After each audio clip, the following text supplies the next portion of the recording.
Well, a very big welcome to this Hungarian Judo Grand Slam 2022. Capital city of Hungary once again plays host to this Judo Fest. And the second Olympic qualifying event promises some incredible matchups. Now, the beautiful city of Budapest, situated on the River Danube, is a perfect venue for this Grand Slam event. 5 weight categories contested today, and we've had some great judo all the way through the day. To introduce this all the medal matches in this first final block on day one is my co-commentator Sheldon Franco Rooks. A very good afternoon to you, Neil, and a very good afternoon to everyone at home. The first of the bronze medal contests in the under 48 kilo category features Ganbatar Narantsetsig of Mongolia. She's up against Mireia La Puerta of Spain. It'll be Ganbatar in the white judogi, La Puerta in blue. And the referee in the middle for this one is the birthday boy himself, Jean-Claude Jimby. There you go. We gave him a shout out for his birthday. Did give him a shout out there.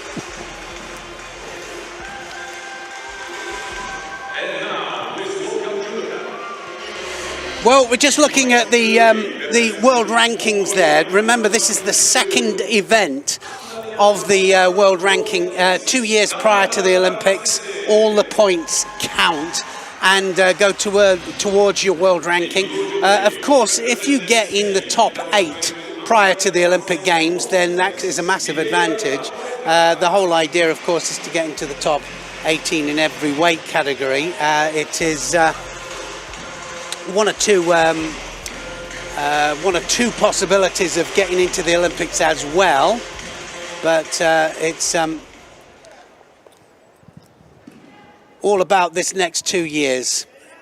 Ganbatar here up against La Puerta Comas of Spain. Ganbatar is in white. She had a good performance actually, Ganbatar, at the Mongolian Grand Slam just a couple of weeks ago. And here she is again, again fighting for a medal, this time. Oh, now then, Kosoto scored well with that a couple of weeks ago. Straight in for the Newaza as well. And La Puerta didn't really know what hit her there. Ganbatar reasonably fresh from her medal-winning performance in Mongolia. Yeah, I'm just saying she's right there again, isn't she? And they get used to winning, but she's a great prospect here in the under 48 kilograms for Mongolia. Now then, could happen from here. They like this situation. Oh, she had it turned on her. And La Puerta, did she score? She scored a Wazari on that. Absolutely. Ganbatar went for the pickup. And it was on the way down that it got changed. Yeah, it was really good stuff there. It really was. Look at the, well, she's latched in for the Ouchi first of all, isn't she, La Puerta? And Ganbatar tries to counter, but she was taken backwards. Not quite flat on the back. Of course, for the people that are not judo educated, the whole idea is to throw them flat on the back for the ippon. 2 times on the side will score the ippon, and then you can hold down for 20 seconds, strangle or arm lock for a submission.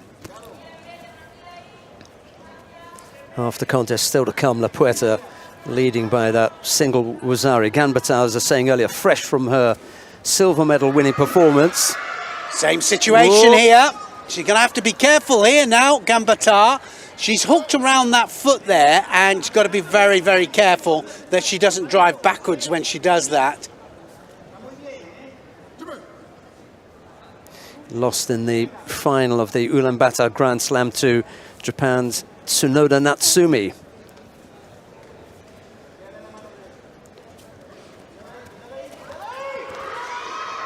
Looking for the Kosoto, sorry, and she's hooked in again, isn't she there? La Puerta has got to be Well, she's got that leg hooked in. That should be an immediate mate on that. Yeah, for the leg entanglement. Is she going to get penalised for it?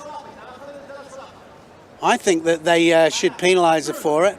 It's definitely blocking. Well, it's blocking, and it's how long do you keep it in there blocking? If she drives backwards, of course, for the Tsubumigaeshi, then it's Honsokamaki.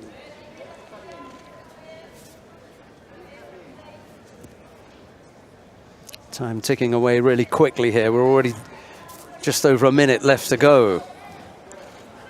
Missed with the Yoko Satemi waza. In the end, it was quite a way away. Thought she was going to go latch straight onto the arm there, which you can't do.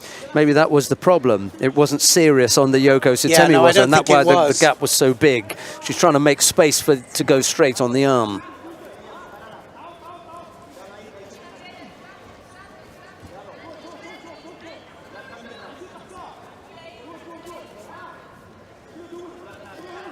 Could go to the rear here, Ganbata. A little feint to the front. She set her up a couple of times. Definite penalty there for Lamberta on the edge there. She does pick up a penalty.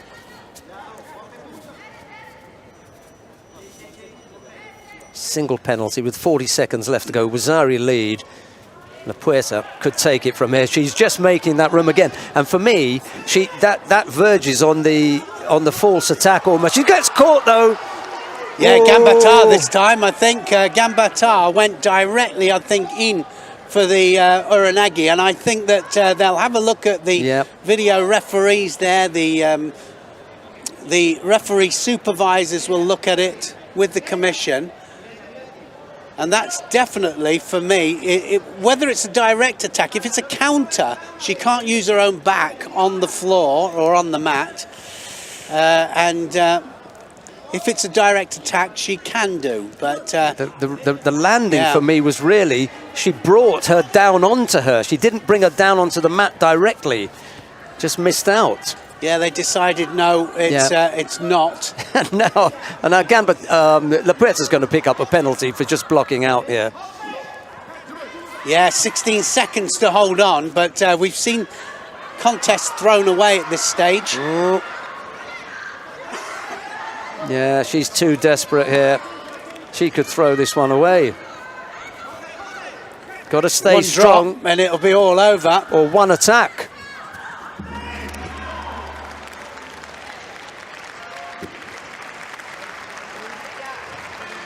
Well, she came up with the score, but after the score, it was all downhill for me. Yeah, I mean, just so fortunate that she didn't get a third penalty there for running away. And the whole idea of the Shidos is that if you have a situation like that and they run in the last minute, then they can be disqualified out of it. But it didn't happen there, just held on. Medal for Spain and a disappointed Ganbata.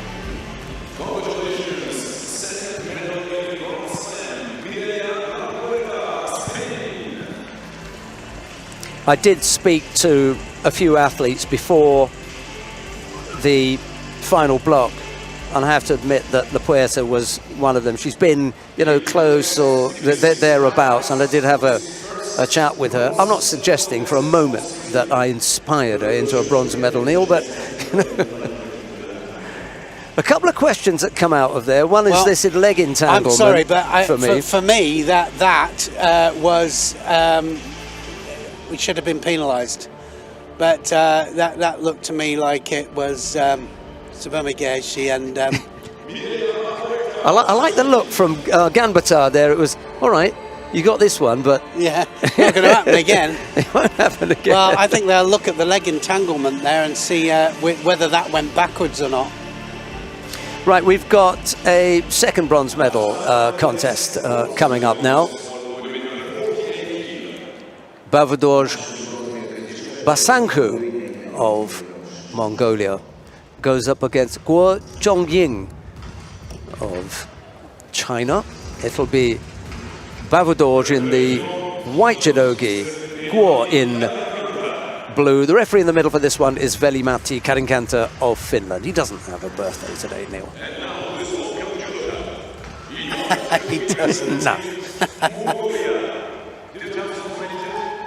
Well, it was only a couple of weeks ago that we were in Ulaanbaatar, and we had, you know, a fair sprinkling of Mongolians in that final block. As you can imagine, they were at home, but they've turned up here in Budapest, and we're going to get another diet. They're on form, Neil. They've got a good little squad, haven't they? You know, so young ones as well coming through, which is always good to see. When you think that there's only 3 million people in Mongolia, and they produce such a strong judo team, it's just incredible. Guo Zhongying, new to me. I have to have a look at her record, see what she's been up to.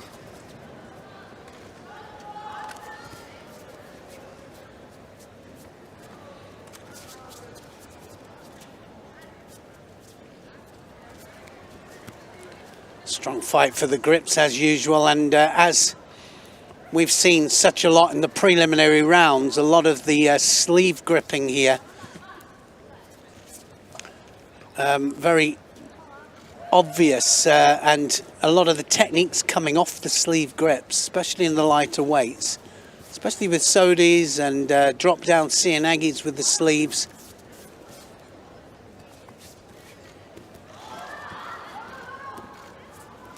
Well, Guo is competing in her first ever international in the bronze medal match. It's amazing, isn't it? And we were talking about it earlier, weren't we, that Chinese putting out, just in the last 2 years, build up to an Olympics, they'll put people out that you've never seen before. Lois Petit of Belgium in the first round. Round two, she put out Amanda Lima of Brazil, and then in the quarter-final, knocked out the #1 seed Shira Rishoni. And literally from nowhere. Yeah. I'm always fascinated to know who they've been training with, and whether it's just their own that they train with there, you know, and North Korea the same. Yeah, same. I mean, the only one I can tell you about is, oddly enough, is about the North Koreans, because I looked into that specifically and got some information about some athletes that went there to train. Yeah, and they train amongst themselves. There are just so many of them in China. So I suppose when they have their national championships and they're bringing them from 8, 9, 10 different provinces, it's like having an international. You've got sufficient enough numbers. Yeah, I'm just trying to look for some information on Guo, really. Just there age. There isn't any, is there? Oh. Just what weight she fights in, and that she's good. Yeah. That's it.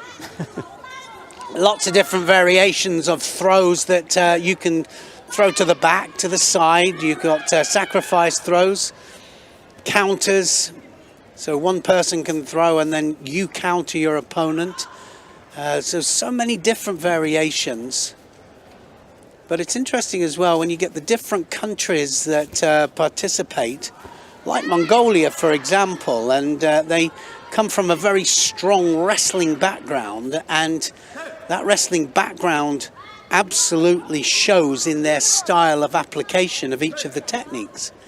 So it might be the same kind of techniques, you might call it Tayatoshi Uchimata, but it'll have a slightly different look to it when being performed by Mongolian, by Korean, by Japanese, Russians. You know, it's just also different. Yes. Already into the last minute here. Penalty free. They've both been busy, active. Chance now for Bavadorj to work on the ground. So any score here will kind of decide this, I think. I agree. Won't be any time left, or very little anyway. come to that 40-second mark, which is the one that I like to refer to as the hammer of death. That comes down on you at 40 seconds. You've got very little time left to pull things back. Got to be careful with the gripping. Guo was looking to rip that off, and she didn't have another hand on. She's not up to date with the rules, I'm sure. Picks up a penalty for that false attack.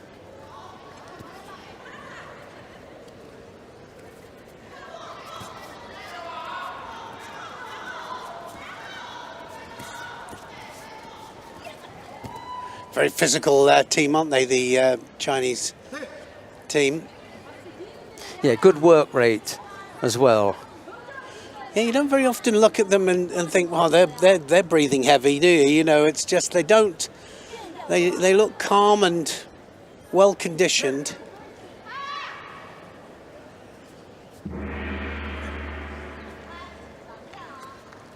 So into golden score. 4 minutes is the length of the contest, and then anything from 4 minutes. If there's no score, actual score, the penalties don't count there, but no actual score on there, then it will continue, and you can pick up penalties for either not attacking at the right pace or just blocking each other out like that. Picked up a second penalty. So if you don't want to, if you're playing patty, you know, with your opponent there, and you don't grip up, then you will be penalised. So a little bit of inexperience here, I think. Yeah. From Kuo.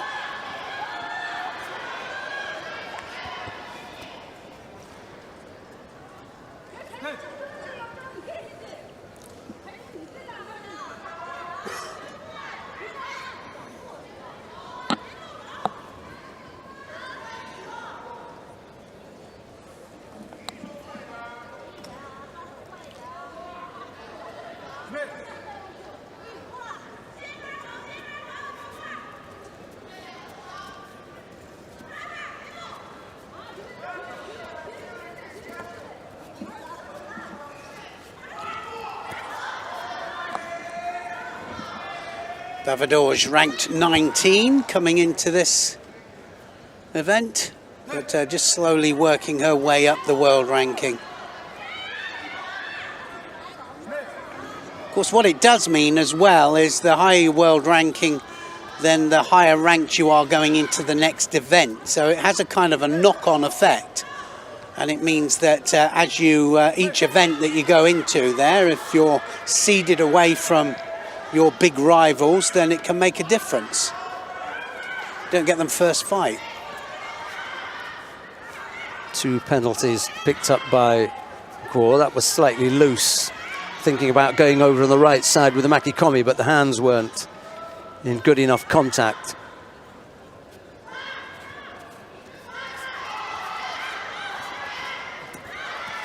Again, looking to go over on that right side. Didn't get the turn. Now is she underneath the neck? The referee right on that. No. Chinese have been looking for someone at 48 kilos for a while now. Wu Shugan was the last athlete. Had a couple of goes at it. Li Yanan, I suppose, she was around for a bit, but in a while since. Yeah, they kind of dominated the middleweights, didn't they, for a while, and then the heavyweights. Then the heavies, yeah. They dominated that for several Olympics. Ladies judo I'm talking about. Oh, Yoko Toshi tries and almost gets countered. Yeah, the heavyweight women, they had a good run for a while with Tong Wen at World Championships and then the Olympic Games in Beijing. Beijing was a particularly good Games for the Chinese. They picked up 3 gold medals.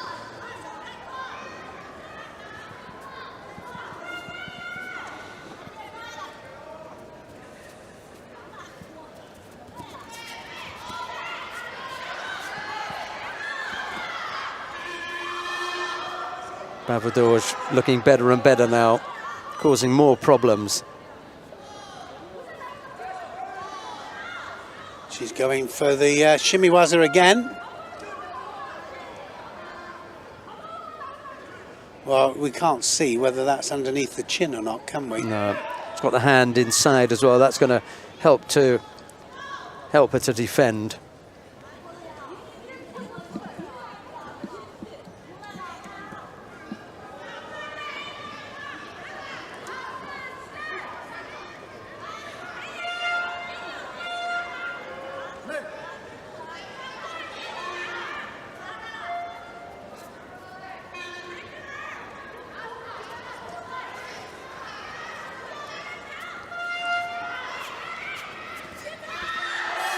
Soramaki Komi, and yeah, that was probably the closest, but look at that, 3 minutes, almost coming into 2 contests back to back.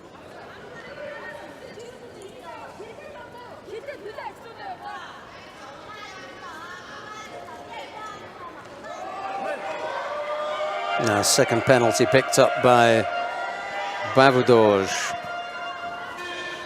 We had that really tidy scoreboard to begin with, didn't we? Yeah, a little bit untidy now, that's for sure.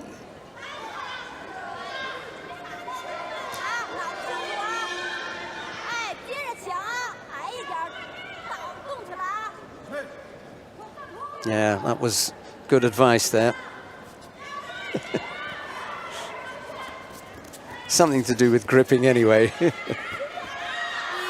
little bit too far through. All about work rate now, isn't it? Yeah. Who can just out-attack the other one, get that third Shido on there, it'll be all over. 3 Shidos, and it's Hon Sokamaki disqualification. Oh, definitely ahead now, Kwao. Yeah. Now, she's not necessarily now, that's underneath better, the neck. That's better. That's underneath. That might be on. Just got to hold out here. Yeah, and she stopped it. Didn't have the power to apply it because it was underneath. Yeah, a lot of energy, doesn't it? You know, when you're in a situation like that. Bavudoj has got to get on the pace now because another 2 techniques, 2 attacks, and it'll be all over.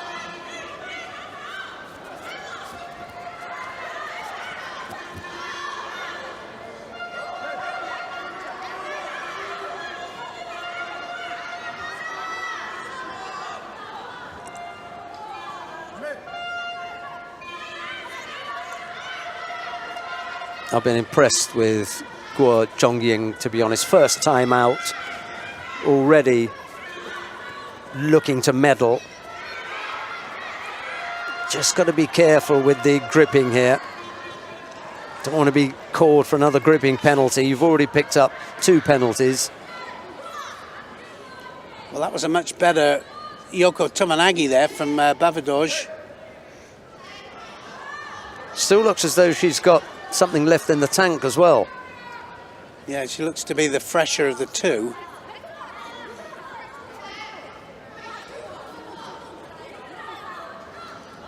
Also got to be careful not to walk onto something. Guo has still got enough to come up with that Seoinage. She's been threatening with that for a while. Bavudoj doesn't want to be rushing onto her.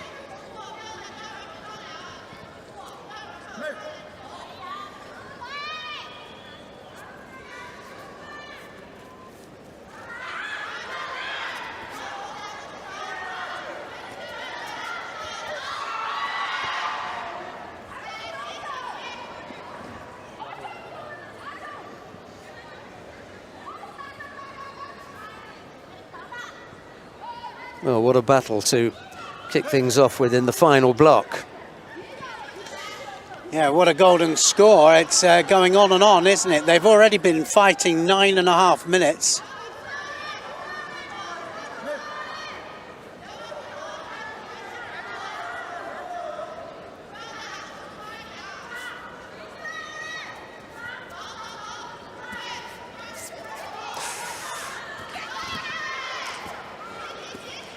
Well, that doesn't look pretty, does it? Not at all. And that kind of thing won't score any points. It's the amount of attacks made. Yeah, she looked a little bit desperate with that last effort.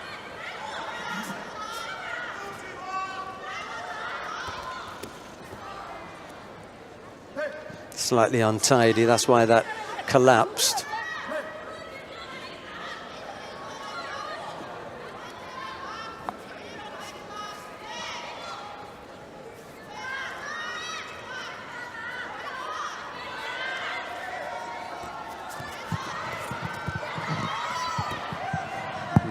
Well, she did attack. She did have a one-sided grip, but she came up with an attack.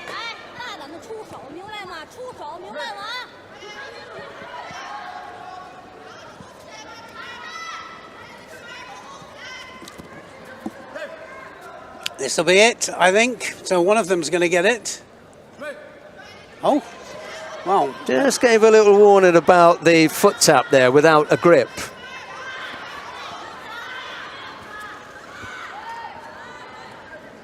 Come back to something that I heard someone say not too long ago. If you're going to decide the Olympic final on something, would that be it? Yeah, no, that's right. Absolutely. You know, it didn't look clever, but was it worth an Olympic gold medal, I think? Because you have to explain that. Was that it then? We're the ones that got to explain it. Yeah, exactly. So I'm glad I didn't have to. They haven't relented in the tempo, have they? Really good. Seotoshi just falling away from her opponent there.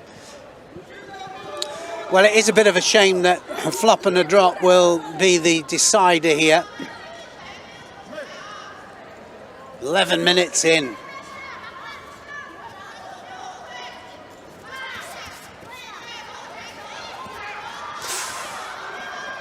Ojigari stepped off it. Sumigaishi. Yeah, this is going back and forth, isn't it? It's like they've just started again here.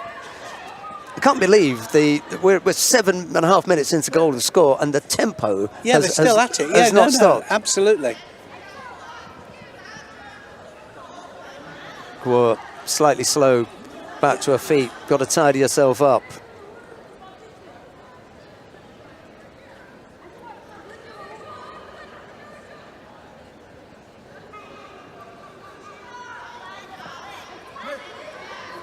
And we're back underway.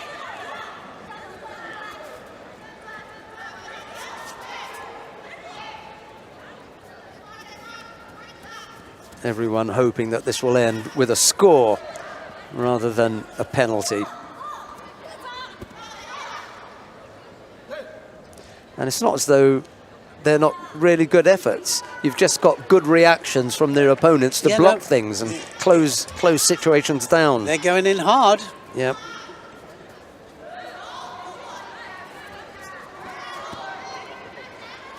Going to set her up for the Tomonagi again. There's the really low Seonagi.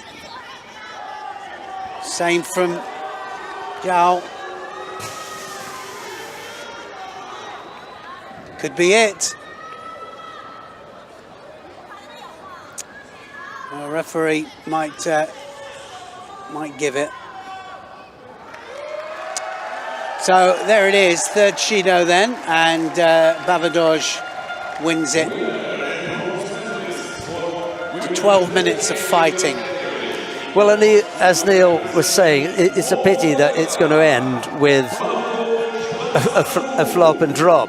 It just so happened that Bavadoj's was better than Guo's, to be honest.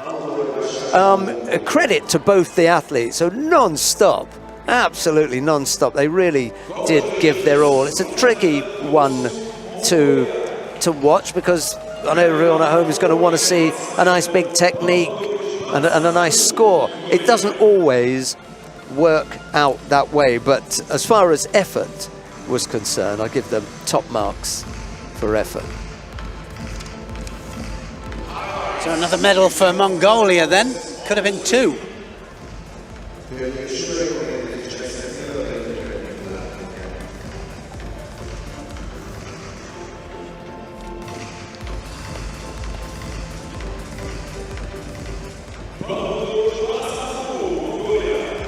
Well, we come now to the final of the under 48 kilo category.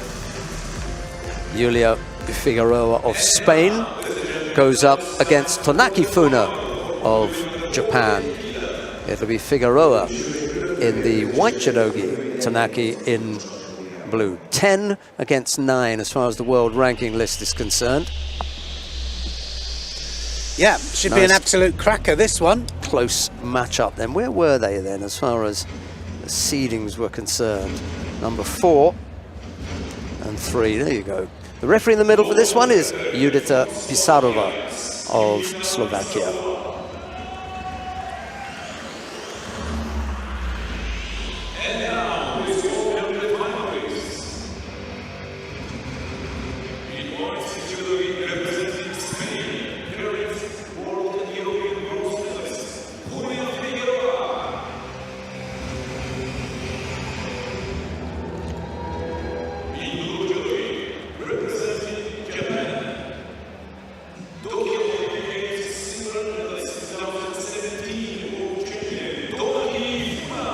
Yeah, you don't want to hear that when you're walking in, do you? You're going to face former world champion and Olympic silver medalist coming up. Okay.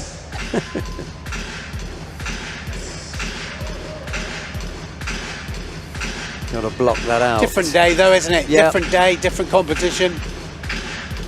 Figueroa is very experienced.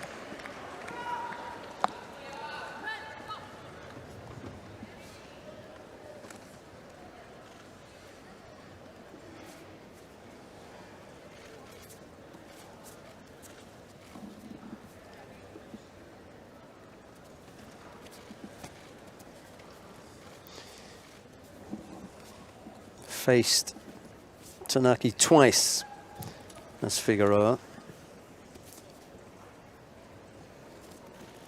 Lost on both occasions. Once in the final at the Grand Slam in Osaka. It's the second Grand Slam final in which Figueroa has had to go up against Tonaki Funa.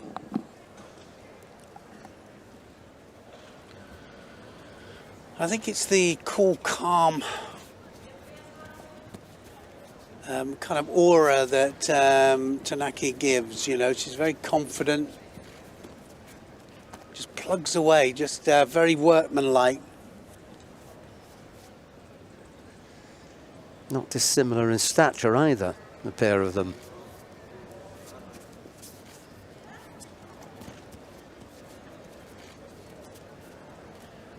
So far, it's been all Tonaki, and Figueroa hasn't been able to get off go. The grips there just been dominated by Tonaki, and the one that dominates the grips is normally the one that initiates the techniques. Got to be careful down here. This is where she's got to be very, very cautious, because here, this is where the danger is. Is she hooked into the arm yet? She's hooked in. She's going to come across to the other side, tie up the arm. Watch this, how she ties up the arm first. So ties up, and then she'll pull on the top leg, push the bottom one out, and that's how easy it is. Just, it's workmanlike, textbook stuff. It's just very, very clever. Methodical. And it's been done 1,000 times in training. And it's just like clockwork. It works time and time again. This Japanese women's team producing great transition, great newaza.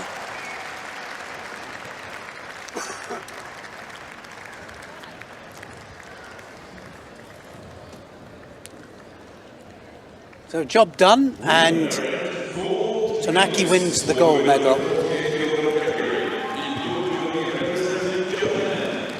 It was the inevitability of it, Neil, that got me. It's not as though Figueroa doesn't know what's coming. Knew exactly what was coming, didn't she? She did. Just can't stop it.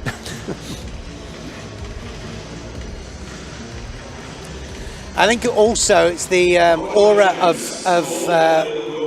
expectancy, really. She knew she was going to win it when she came out. It was just, the question was when. tied up the top half, takes the leg out there. Look at the readjustment of the hips there and the readjustment of balance. Doesn't matter what Figueroa does there to try and step out of that. No chance whatsoever.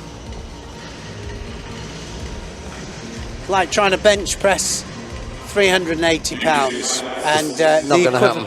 It's not going to happen, and it is the equivalent. You might think, well, no, they're only 48 kilograms, but the proportion of the weight across the chest there, and the hips and the legs spread, it makes it like trying to bench press 380 pounds. Can't do it. Sanaki Funa, gold medal winner in the under 48 kilo category. Well, we got the first of the bronze medals in the under 60 kilo category coming up next.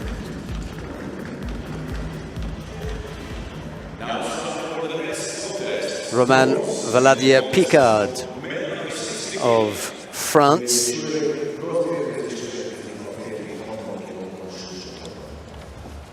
Is up next against Bayerjan Nabayev of Kazakhstan. The referee in the middle for this one is Fari Sey of Senegal. It'll be Valadier-Picard in the white judogi, Nabayev in blue. Valadier-Picard showing signs of some earlier battles. Taped up from a previous contest.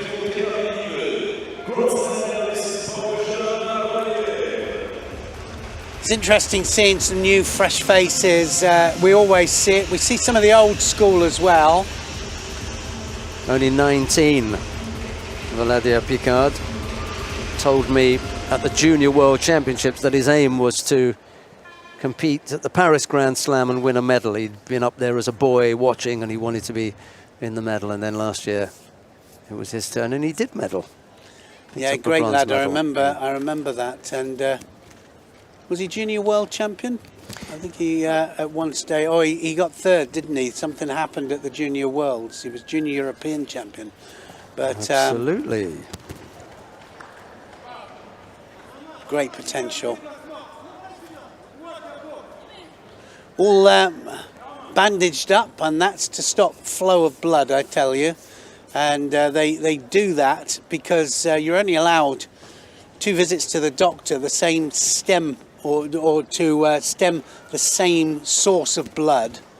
So it might be a cut on your hand or on the face there, but after 2 times, then it's all over. Then you lose the match, and so often we see them coming out here, and he's got something bandaged up there to stop the flow of blood. Yeah, as Neil was saying, junior European champion last year, and then a bronze medalist at the Junior World Championships. Yeah, he was a little bit unfortunate. I was there for that Worlds, and he had threw a penalty away to get to the final. Otherwise, they really expected him to win the world title, and he made a big mistake. It was a rookie mistake, really, you could say. But his coach come flying up to me. He said, "Oh, you shouldn't have given it. You shouldn't have given the penalty, you know." But anyway.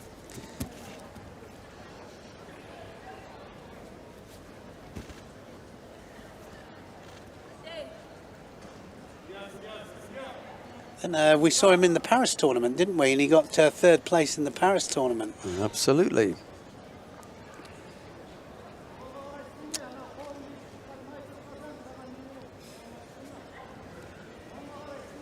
Just wants to get on with it there, Valadier-Picard. But just a small smack to the mouth. Any blood, they have to go off the mat area, and doctor must see to it in front of another doctor.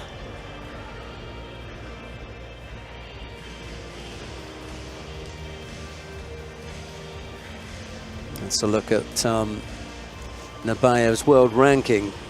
36. He's 23 years old.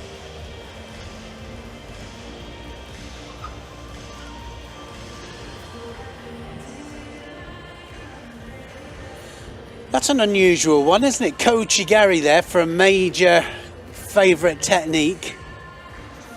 It's normally one of the big ones, Uchimata or Tayatoshi Seoinage. Yeah, that he should have singled out Kochigari, as you say, is quite unusual. Anyway, Vladimir Picard has made his way back to the tatami and we're underway.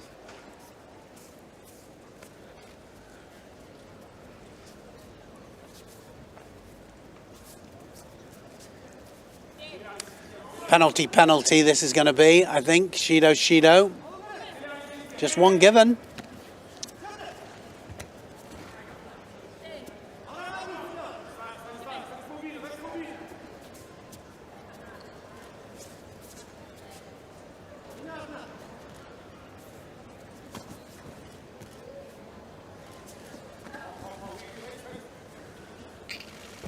Low, left-sided.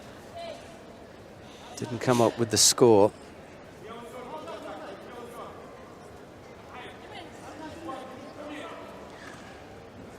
He'll love that little bandage there and all the photographs that have come from it when he gets to the end of his career. They'll go, oh my God, you remember that? Pity Deep there, wasn't he? Yeah, and but on the way up, it's a pity he couldn't come up with the Ashiwazo. Just had him on. Oh, that's beautiful. Wow, what a technique that was. Massive Seoinage, that was huge.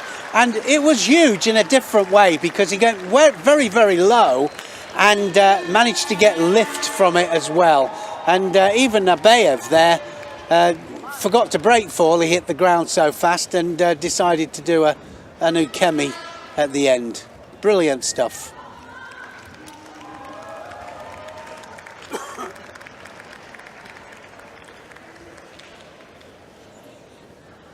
You don't moan about techniques like that. You just accept it. It was a brilliant technique.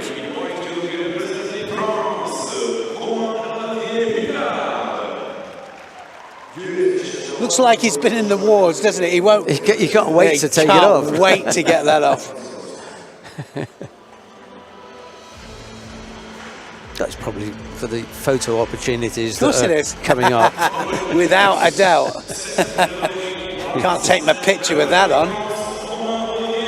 Roman Vladimir Picard, bronze medal winner in the under 60 kilo category. Have a look at some of the highlights and then we'll be back with the second.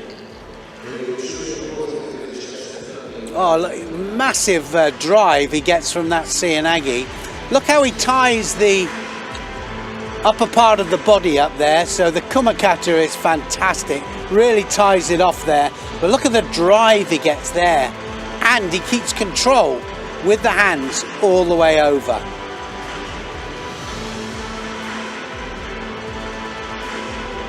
Just tries to reach across there, right the way across.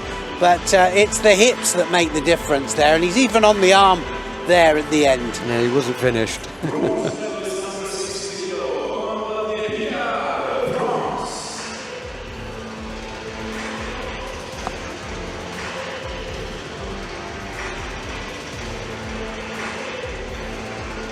Right, coming up next, the second of the bronze medal contests. Temur Nozadze of Georgia goes up against Enktaivan Aryanbold of Mongolia. It'll be Nozadze in the white judogi, Enktaivan in blue, and the referee in the middle for this one is Gostini Balas of Hungary. Big cheer for the Hungarian referee. I love that when the home crowd cheers for the nice referee. Though, isn't it? They're right the way behind them. Yeah, right behind them. Big moment for them as well, the referees. They don't want to get it wrong. They want the winner and the right person to walk off the mat. He's having a careful word with his fighter as he walks out there. It's quite a long old walk that.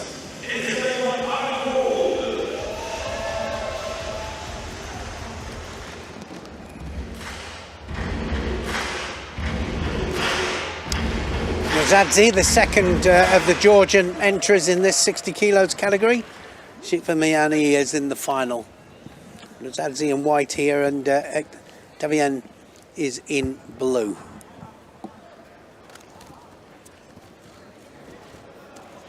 Oh, that was close. Just landed with his elbow up. Didn't quite get the landing, actually, that he wanted for the score. Yeah, not so keen to get back in there now.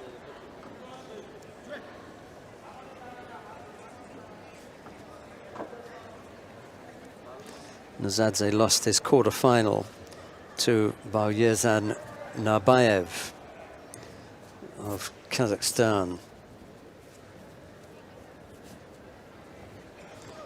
We saw Narbayev losing out to Vladimir Picard in that first bronze medal contest.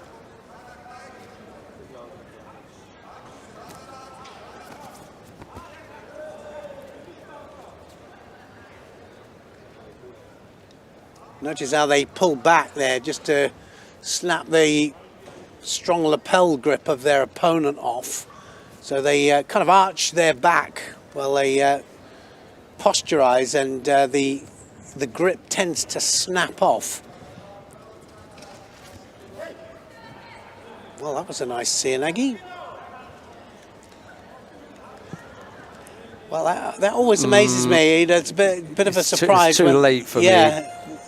When they penalise there for an attack that just happened, which is just seem a bit odd, doesn't it? I've seen that happen a few times, and later when I go to ask about it, well, meant to give it just before that, and then they kind of get themselves out of trouble, don't they? Somebody's going to go here because I can't see this going to time. There we go. As Wazari scored, Nozadze takes him over then. Soto Makikomi keeps control of the arm all the way over. Levan Jojoliani in the chair for Nozadze would like that to be given up on, but I think if we see it, it won't be far off. Yeah, and it is possible to give for rolling, isn't it? Yeah, it is possible. It is. If it's all one movement, and I got that wrong yesterday. Yeah, we did. Yeah. I'm piling up the wrong answers here.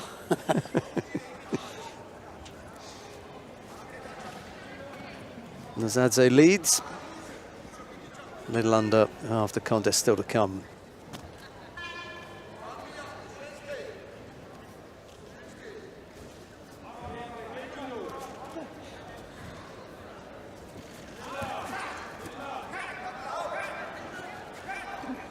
Got to be careful with that left sleeve. Enktaivan. Can't see it close from here, but oh, he's just released it. It looked for a moment as though he was inside with the thumb. Go again. I was going to say back to the feet as well. Yeah, it's quite an open match, isn't it? It is. They're both going for big scores. Oh, now. He's got well, again. That's it. That's the second Wazari. Second Wazari then. Good counter there from Nozadze and Wazari Awazetiapon. So two Georgians definitely going to be on this rostrum today.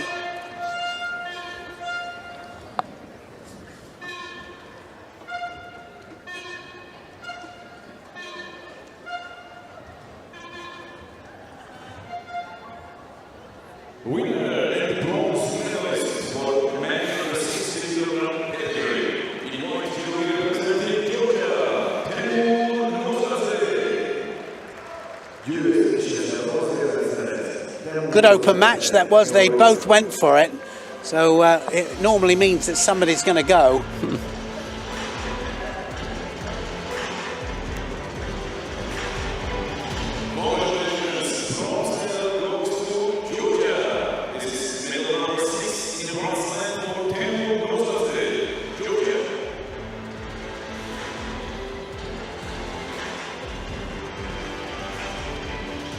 Koichi starts it all off, and then look at this massive Suri Goshi movement there, hand right over the back, and then Soto Makikomi big movement in the bell of the back there, and keeps it under control all the way over. And then it was a mistake there, wasn't it, that led to the second Wazari.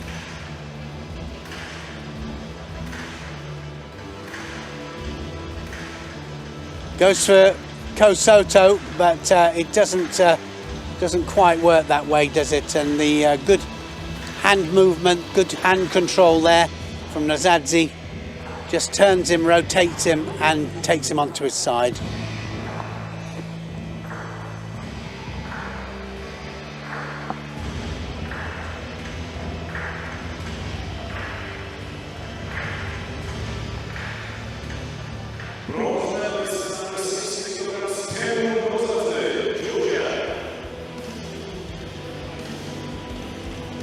Still a chance of a gold medal for the Georgians. Well, I think when we were doing our run through for this, we gave a little idea as to who we thought was going to win, didn't we? Well, coming up next, the final of the under 60 kilo category. Jure Verstraeten of Belgium goes up against Lukumi Chukvimiani of Georgia. It'll be Verstraeten in the white judogi, Chukvimiani in blue.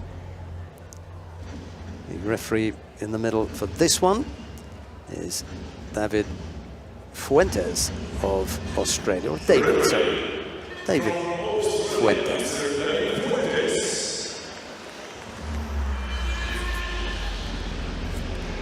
I think he's just moved to Germany, so maybe you'll get more accustomed to becoming David. Maybe. Well, Verstraeten has had a really good run through, and this man here, Chukvimiani, as well, he's just not looked quite as good as I have seen him, but he's still on devastating form. I mean, they're both in the final here, and both of them like to open up. So hopefully we should see a really big open match here, looking for the Ippon.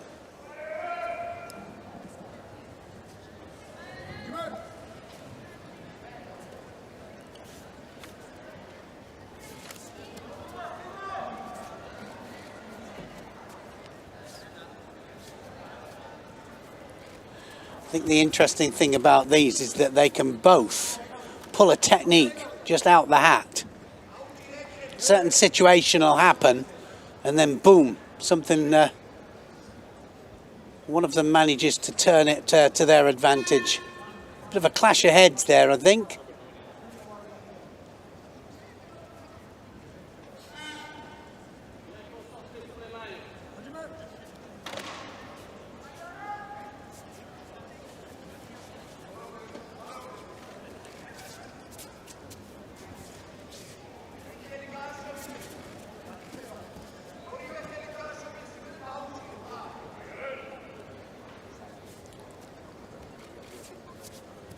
Chukvimiani has got to start to go to work here.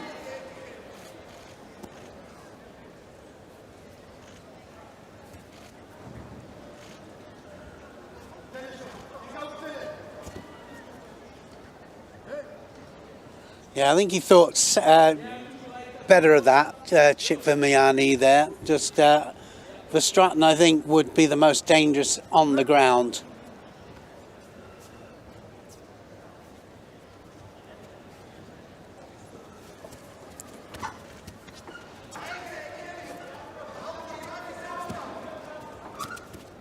Just managing to unsettle him, isn't he, Verstraeten? Yeah, the Ashi was. He looks the stronger, doesn't he, of the two, for sure. And the Ashi was definitely starting to set things up.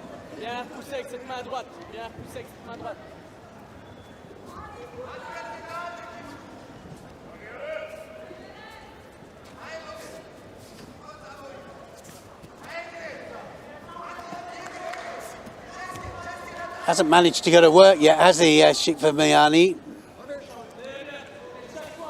No, I don't think they're going to leave it for too much longer. No, I think there's going to be a Shido soon, any second now. Yeah. Chukvimiani nods in acceptance, maybe acknowledgement. Acknowledgement is probably a better word, isn't it?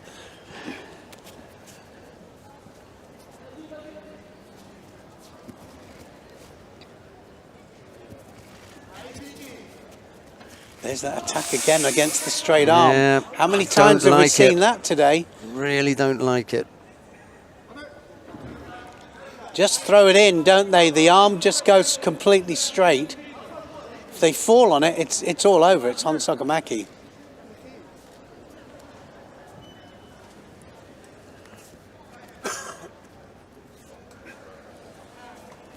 It's such a risky thing to do. Well, a lot of the time they do it to break the grip as well. And to change the body position, of course, and the feet position. Well, no, that was... he wants a score from that. I don't think so. Nah, not enough for me. Nor for me. It goes part way through the Sumigaeshi attempt. Sorry, Lukumi, not this time round. I really like the way that Verstraeten hasn't forgotten the Ashiwaza, always putting him under pressure. Just the one hand, not the tidiest of efforts. Now has to defend on the ground.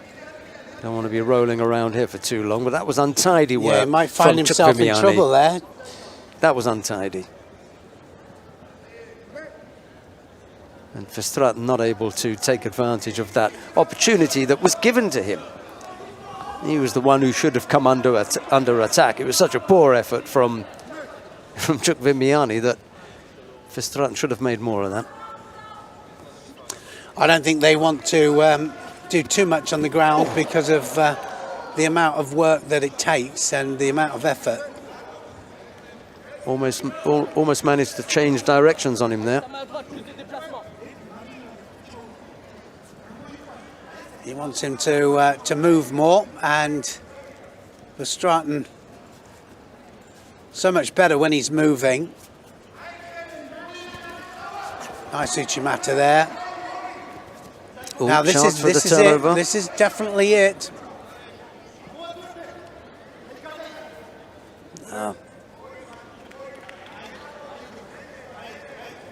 Chukvimiani then just managing to quell those attacks. If he bites at it, he'll make a mistake, and it's not what he wants to do. Verstraeten here just being a little bit tactical with his play here. Can feel the danger. And I think that goes for both of these here. You know, they can both feel the danger through the komakata, through the grips. As soon as the other one latches on, grips up. Regulation time is up. We are going to go into golden score period with Chukvimiani having picked up the single Shido. Verstraeten is penalty free. First one to score will win.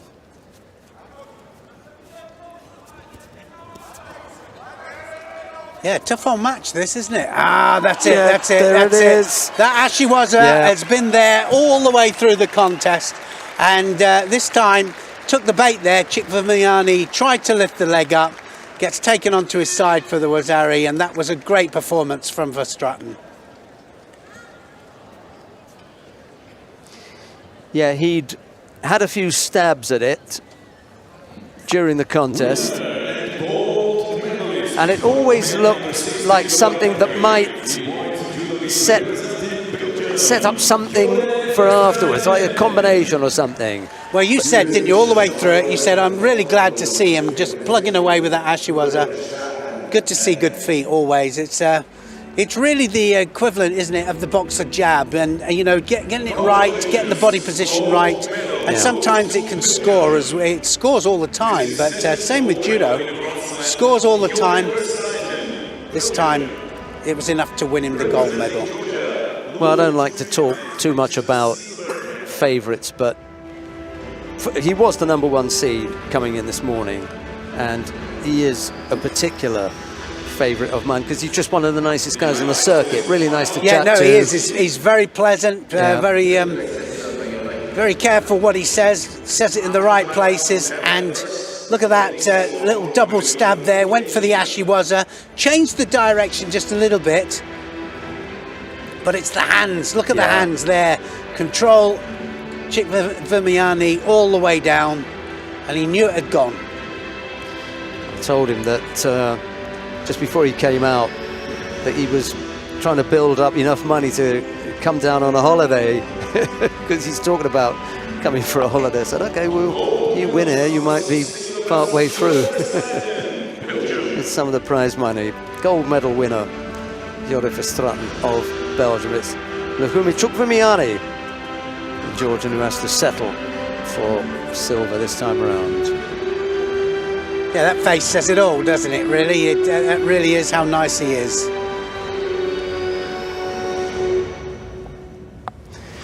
We come now to the awarding ceremony for women in the under 48 kilo category.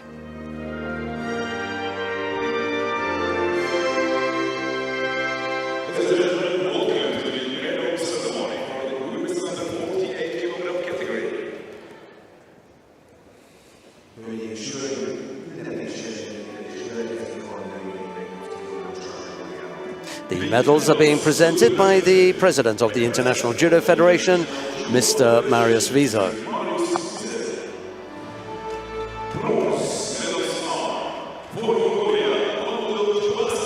The first of the bronze medals goes to Bavudoj Basanku. There's a bronze medal also for Mireia La Puerta Comas of Spain. Silver medal goes to Julia Figueroa of Spain. But the gold medal goes to Tonaki Funa of Japan.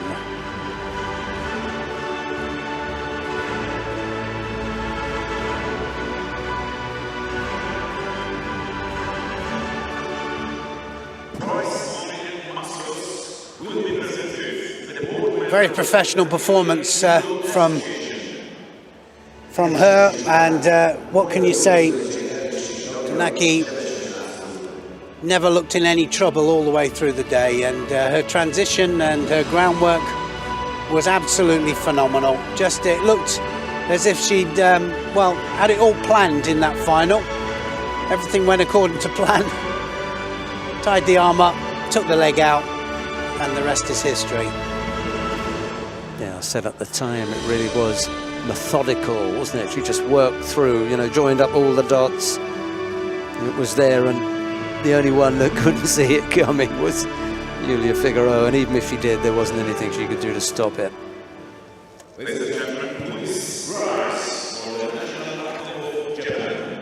And now the national anthem of Japan.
Time for the happy smiling family picture.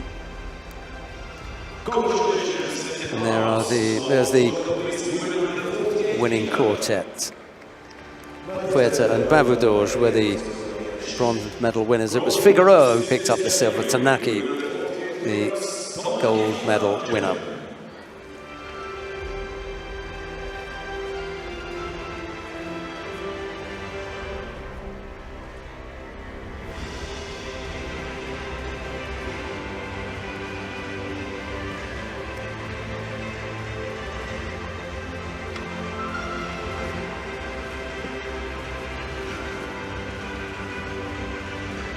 Tanaki Funa's got to make way for the two Spaniards who'd like a photograph up there, wondering why it was that they weren't having her hanging around. Right, we come now to the first of the bronze medal contest in the under 52 kilo category. Caitlin Jarrell of the United States of America goes up against teammate Angelica Delgado. It'll be Jarrell in the white judogi, Delgado in blue.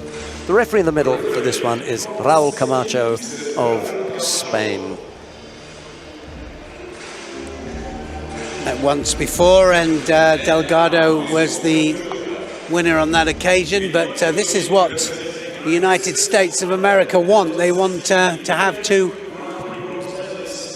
world-class athletes out there and battling it out for an Olympic place. So it should be an interesting little match-up, this. Lots of support in the United States, I'm sure, from both sides. Yeah, big hello to all the viewers in the United States of America. Yeah, Mum and Dad on both sides are watching nervously. They will be, I'm sure. Left against right here. Oh no, it's all over. Goes.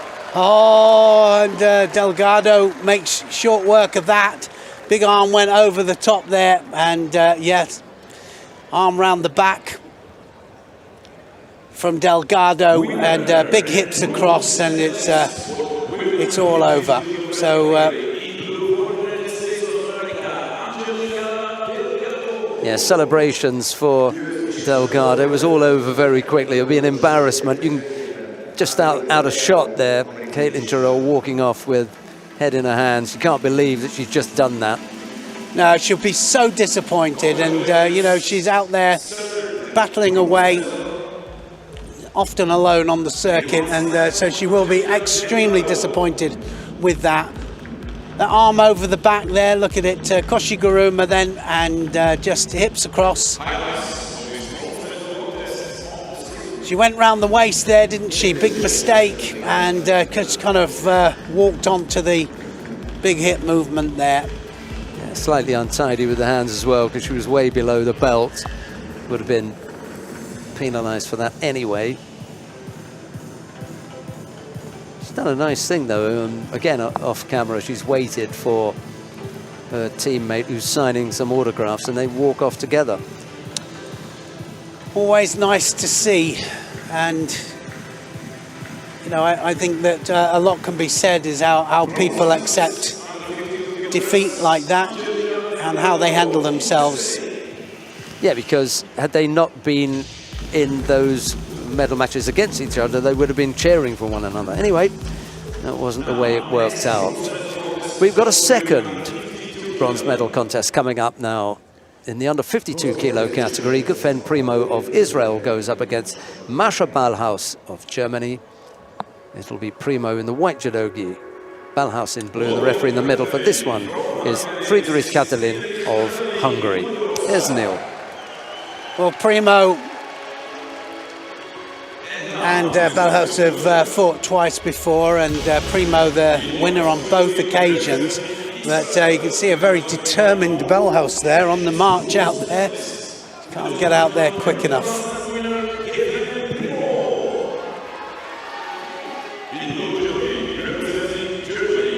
Primo just runs the last couple of meters to the tatami and then steps out purposefully. Well, you could say that they're both doing the same here, aren't they? Both mean business.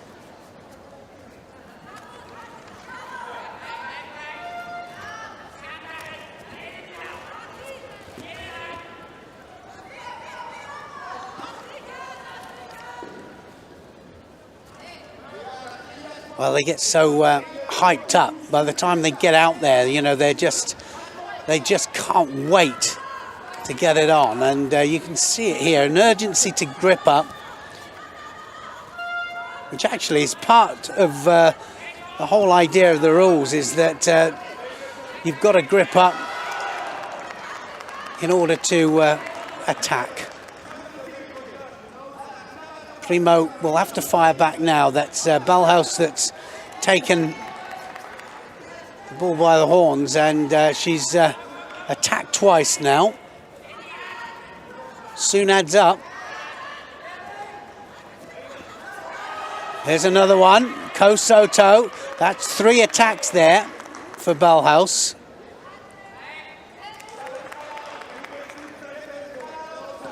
So Primo just a little bit off the pace.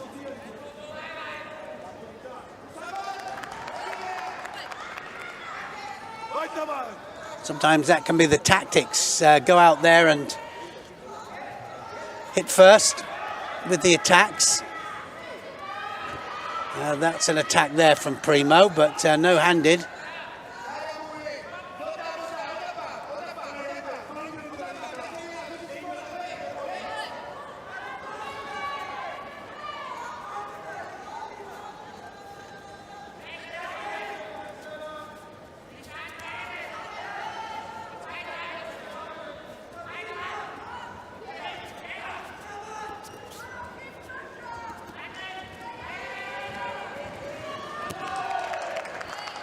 So again, Ballhaus attacks Uchimata, not quite as central as it could be in order to get the lift and the rotation.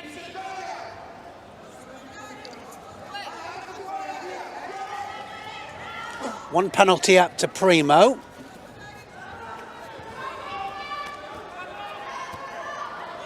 She cannot afford to fall further behind. And there's one up there to Ballhaus now. Head down. Certainly not the time to start to defend.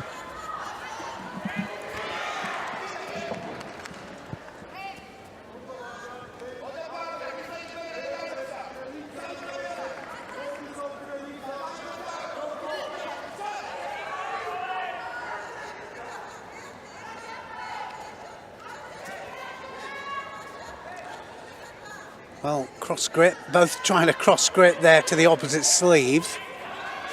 Oh, and she's got, yeah. She's got to be careful with that, hasn't she? The stretch was too big, wasn't it? Yeah, too stretching, attacking that front leg. And then, of course, they throw you off that front leg if you're not careful.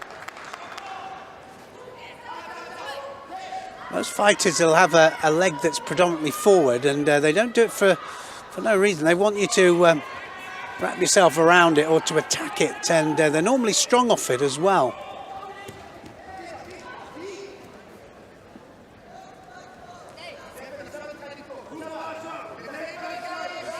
Possible second penalty going to come here.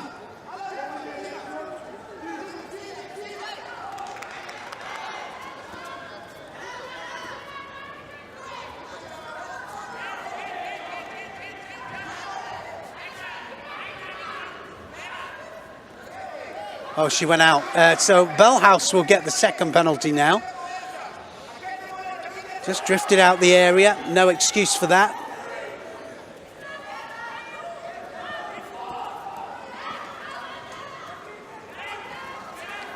And again, attacks that front leg.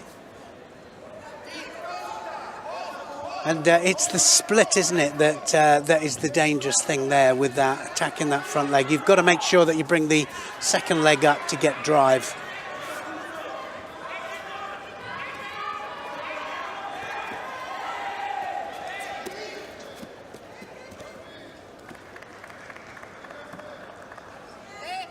A little bit too far away with that Uchimata effort.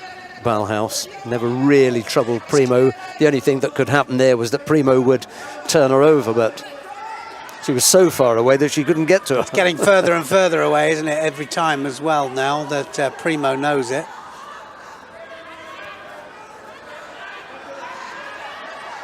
Good pressure here from Kefen Primo. Yeah, I'd certainly back up Balhos again, you know, and force her into attacking. Yeah, exactly. Force her to come back in.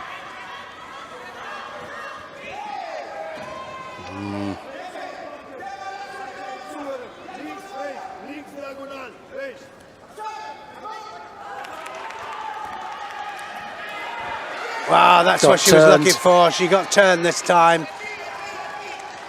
It's a Wazari, and she's going to hold her now for the... She'll tap out of that. I mean, it just needs to hold for 10 seconds, that's all. It's all over. Gatami. Yeah, the mistake was trying to throw everything at the end, saying, look, we're a couple of seconds away from time. I'm not going to go into golden score. I'm just going to try and do something. Got too close and ended up getting caught.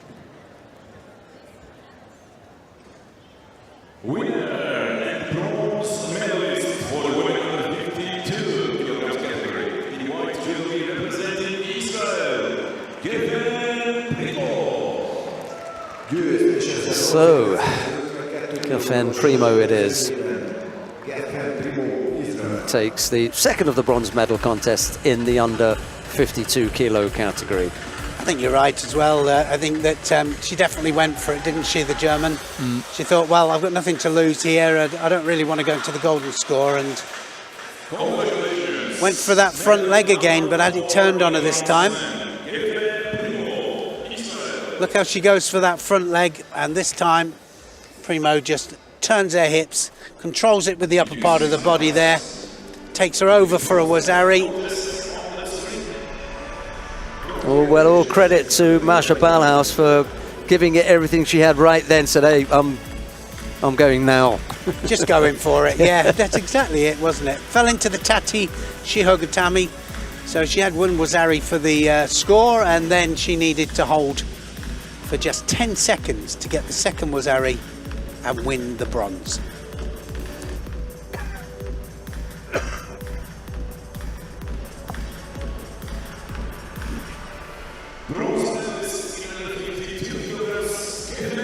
Always got such a huge smile, hasn't she?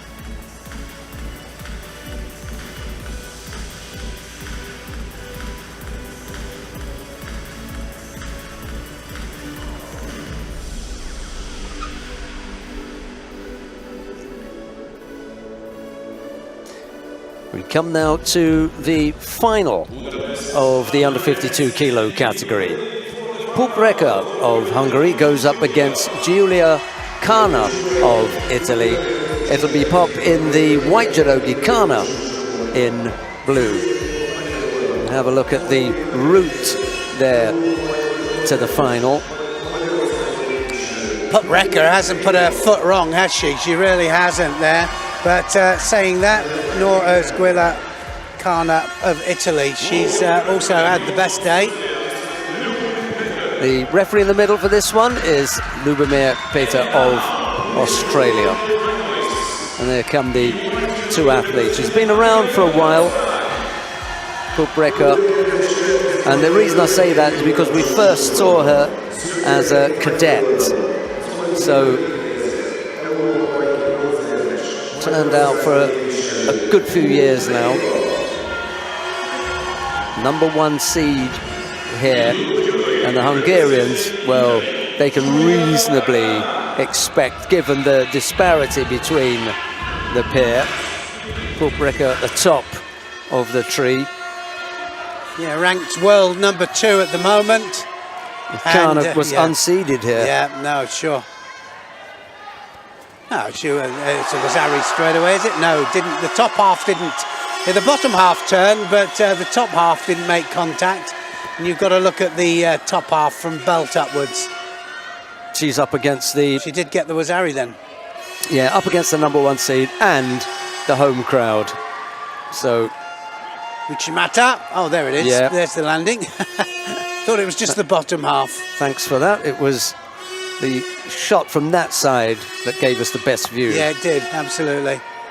Goes to show, doesn't it? Sometimes you see it from a certain angle. Doesn't always look as you think. Which is why if the referee is caught at the wrong side, then he'll ask to have a look at the video referee there and make the television sign. Pubreka not looking to take this any longer than she has to. Up on attacks here. Kana just being steamrolled at the moment.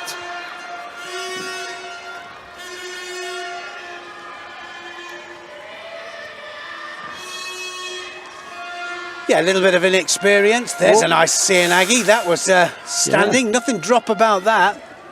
Stood up there, nice and tall. Here she goes again. Almost went to the rear as well. Kana looks so much better when she's really upright. Well, I'm not sure that they will call anything for that. No, I think it went off the ground. Yeah. That. Might have an advantage here, though, if she can do it. She's right on the edge. It's going to be... Well, it started out, didn't it, that almost? Now they will call mate. Going to call mate now, yeah. I think she wants to finish this before time.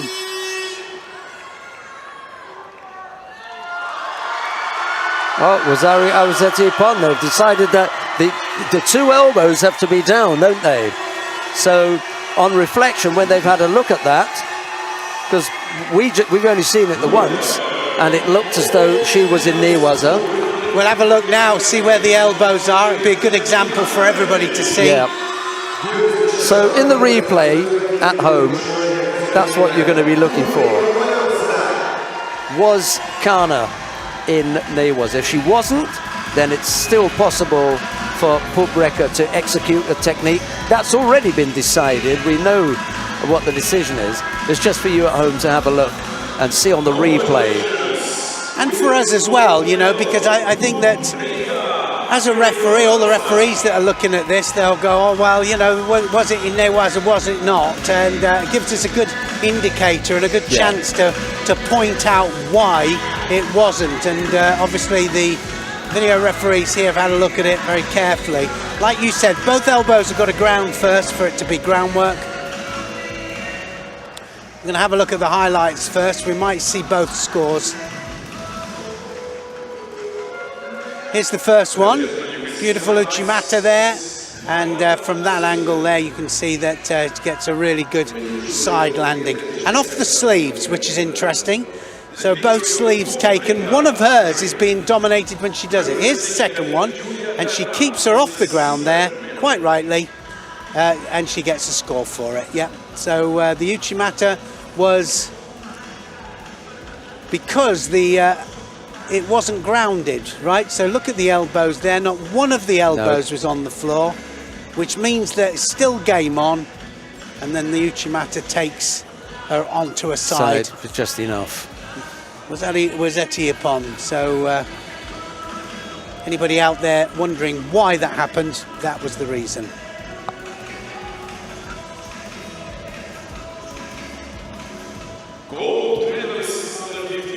So on the opening day, the Hungarians will get to hear their national anthem. Always a good thing for the host nation.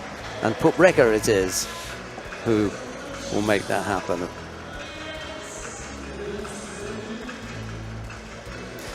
We come now to the awarding ceremony for men in the under 60 kilo category.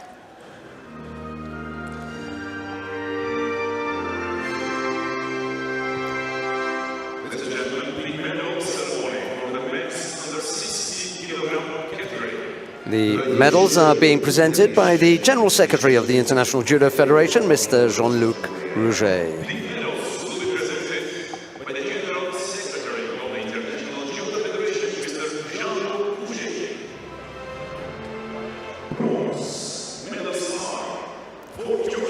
The first of the bronze medals goes to Temur Nozadze of Georgia.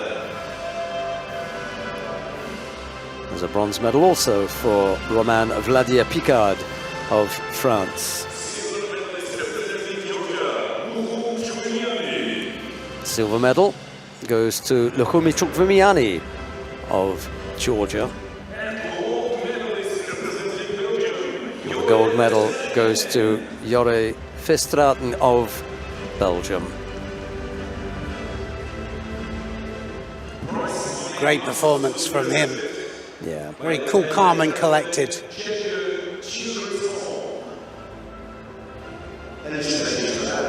And it's good, isn't it? Isn't it nice when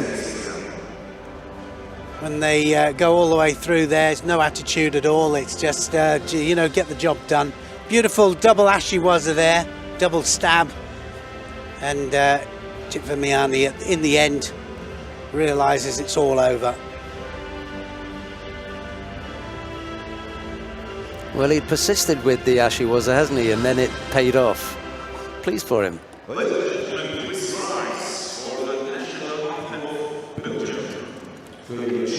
And now the national anthem of Belgium.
Chukwuemeka still manages a smile. It's one of those laboured smiles, isn't it? We had, was it in the, Putbrecker, gold medal in the under 52. She was the #1 seed. Jorif Stratton follows that up as the #1 seed here, taking gold. And Chukwuemeka still smiling, look. Happy guy. Yeah. Vladia Picard as well. Big smile on his face as we come now to the first of the bronze medal contests in the under 66 kilo category. Tal Flicker of Israel goes up against Walid Kaya of France. It's Flicker in the white judogi, Kaya in blue. The referee in the middle for this one is Roberto Correa of Chile. Well, they never fought each other, these two, so this should be an interesting one because Tal Flicker and Walid Kaya are the same kind of fighters, actually. Kind of caution to the wind. I'll be really surprised if this goes time. I think that they'll both go for it. I mean, it's got to be saying something when Tal Flicker is fighting someone who is even more of a risk taker than he is. That's what I'm saying. Something's going to happen here, I'm sure of it. Two risk takers, and I think that's what I meant. You know, it's just I'm surprised that they haven't fought each other before. Flicker in white, then Kaya of France. Well, Flicker's got to be careful that Walid Kaya doesn't give him the double bluff, you know, try him one way and then go the other. Thought I'd get that one in. Got to be careful of these double bluffs. Yeah.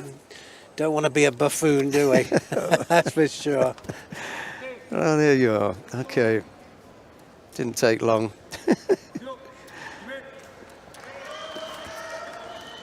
And now they're going to grip up. You just need the one warning early on, and that straightens out all of the patter cake.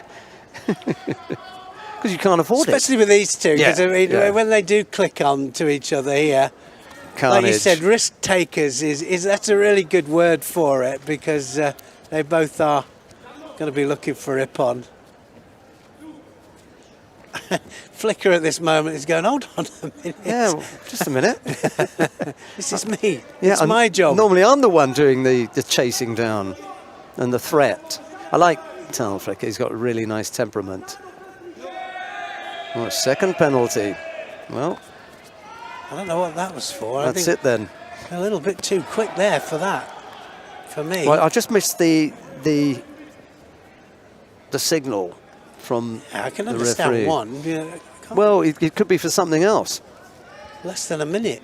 Oh, he's knocking off. That's what he's doing. He's knocking off. Yeah. He's knocking the grips off, and you can't knock the grips off. So I'm sorry to say that the quick penalties, I don't really mind. And that previously would have been penalised. Well, I'll be surprised if it's not penalised now, tell you the truth, because that was a false attack. That previously would have been penalised because of where he made the attack in rules. 100%. You know, way gone. But even now, I'm sorry, 100% As an action, that yeah. is a false attack. Well, Kaya is flirting with danger here.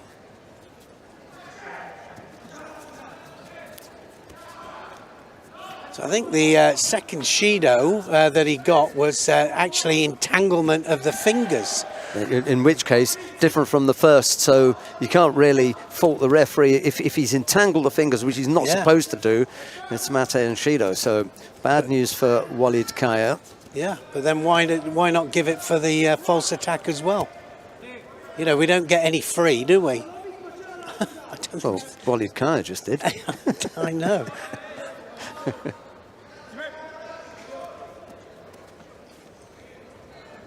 Two penalties picked up, and we've still got so much time left on the clock.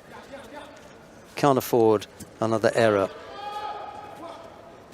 Flicker can afford to just... Well, you can't afford to wait, because anything can come from Kaya. Kaya, you can launch in so many different directions. It's going to happen now. Yeah, you can still attack there. I'm not sure why he didn't. Always good to just put the pressure on.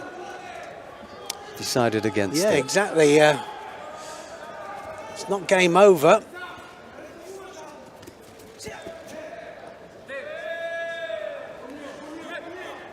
Well, I tended to agree with that there. That looked like it was going against the stiff arm there.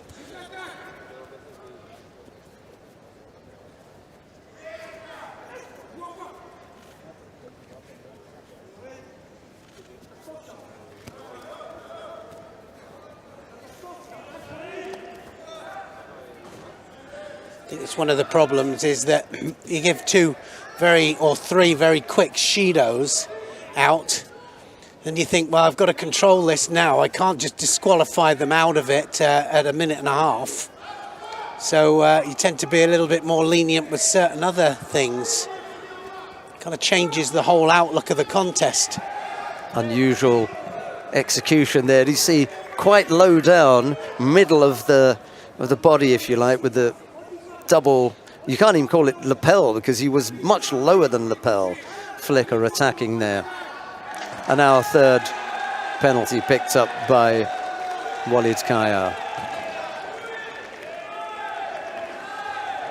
Personally, I think it should have happened a little bit earlier, but anyway, it's happened now. Kaya kind of threw a couple of Shidos. It's never about one Shido, is it? That's not what it's about. Should have bowed off as well, I think. But it's about the other Shidos as well that you incurred. One with the finger entanglement, and then one that he didn't get. But yeah, so wasn't quite the match we expected. No, it was a disappointing effort from Walid Kaya. 3 penalties is not what you expect from that quality athlete. There are times when perhaps if the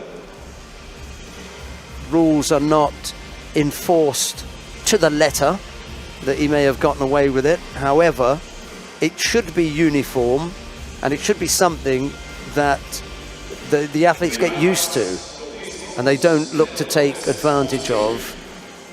And on this occasion, the rules were applied. On each occasion that he committed an offence, he was given a Shido, which is what's supposed to happen. Except one. Yeah, there was another one when he could have picked up a penalty, to be honest. Yeah.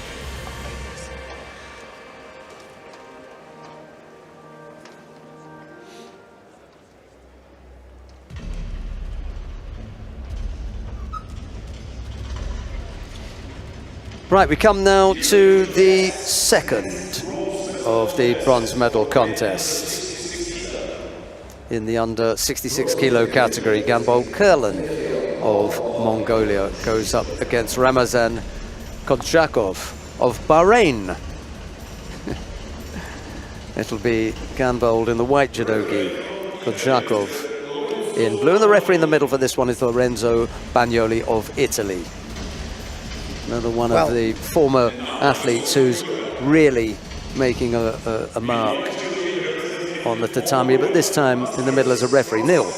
Well, I was going to say, Kodjakov, not even in the top 100, he's not even in the top 200 in the world. He's ranked 211. He will be now. He's had a great day, hasn't he? He really has showed some good judo all day.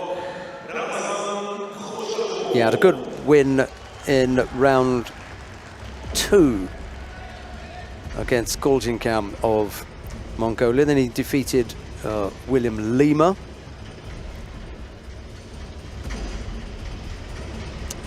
Yeah, it'd be interesting to know where and what, where he's come from, really, you know, because... Quarter-final, he defeated Tal Flicker, lost in the semi-final to Rakim John Subhanov of Uzbekistan. That put him in the bronze medal match where he now faces Ganbold Kurlan. Yeah, would be interesting to see where he's doing his training. I cannot with all certainty say that it's in Bahrain. No, I mean, more often than not, you know, the smaller countries, they have to go to other places, training camps, and a certain amount of time in Japan or in other parts of country that he's used to. But, you know, it's the training camps he'll get his randori, but... I mean, here he is up against a really experienced Mongolian fighter as well. Ganbold has been there around about for a long time. Both fighters pick up penalties for passivity.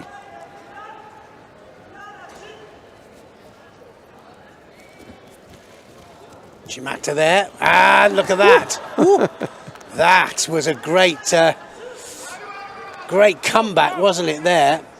Kodjakov. So dangerous.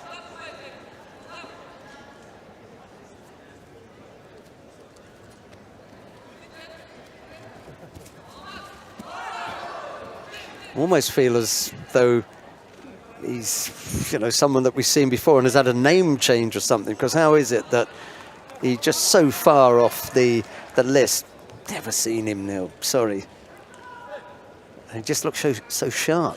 Well, like I say, against Ganbold here, he's been there round about for a long time, and he's just in there, and nobody would be able to do any kind of research on him because there isn't any research to be done.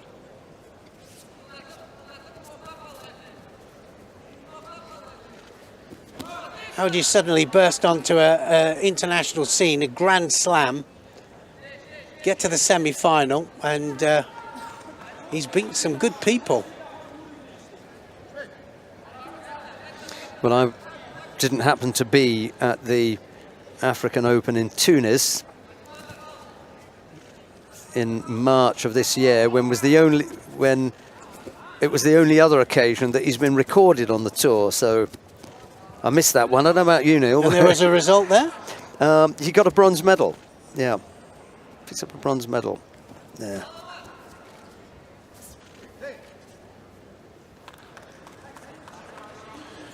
I think the thing that amazes me as well is that they are able to still play the rules as well, you know, equally as well. And the rules are changing all the time, you know, or it's not so much the rules that are changing, but certainly the interpretation. Oh! Always come back with the Sernegi. Actually, it's the third time that he's come he's back. Done it from the Uchimata there. Yeah, Uchimata into the Sernegi, defending against the Uchimata or coming off it, and then attempting the Sernegi. And like you said, absolutely like lightning in for that. Just managed to get the hand down. They both picked up 2 penalties apiece. This may not go to time, and it's a shame because it's not a bad-looking little contest. I'm enjoying this. Gambo Kurland isn't. He's probably looking at him thinking, where's this guy come from? Without a doubt he is. Not only that, he's going to have to face him in the Continental Championships because they're in the same continent, so could be problems. Now it's up to Gambold now to fire back.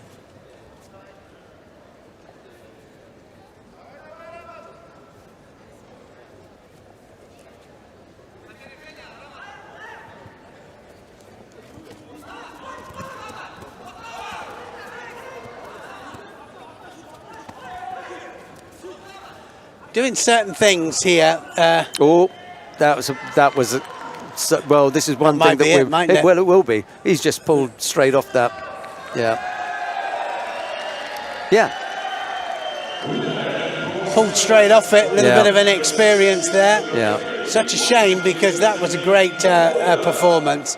He looked very dangerous for Gambold there. He wasn't happy about that. I can tell you now. Yeah, so just quickly to explain, Kodrakov was guilty of just breaking off a grip that he did not like whilst not having a grip with the other hand. Can't do that. Yeah. If you break a grip off, you've got to have a grip on, and possibility of a penalty if not, if there's no intention or if you don't go forwards almost immediately afterwards. There's the second or third time that he actually did that. And some people at home may be asking, well, why is that? Why is that such a big penalty? It's not possible to throw anyone without proper kumikata. You need to have a proper grip. Therefore, if you break off a grip and you have no grip, then your intention is not to throw. You've demonstrated that by breaking the grip. You don't intend to throw, because if you did, you would grip. So you're telling us that you're not interested in throwing. Okay, well in that case, penalty. You get penalised. Right, we come now to the final of the under 66 kilo category.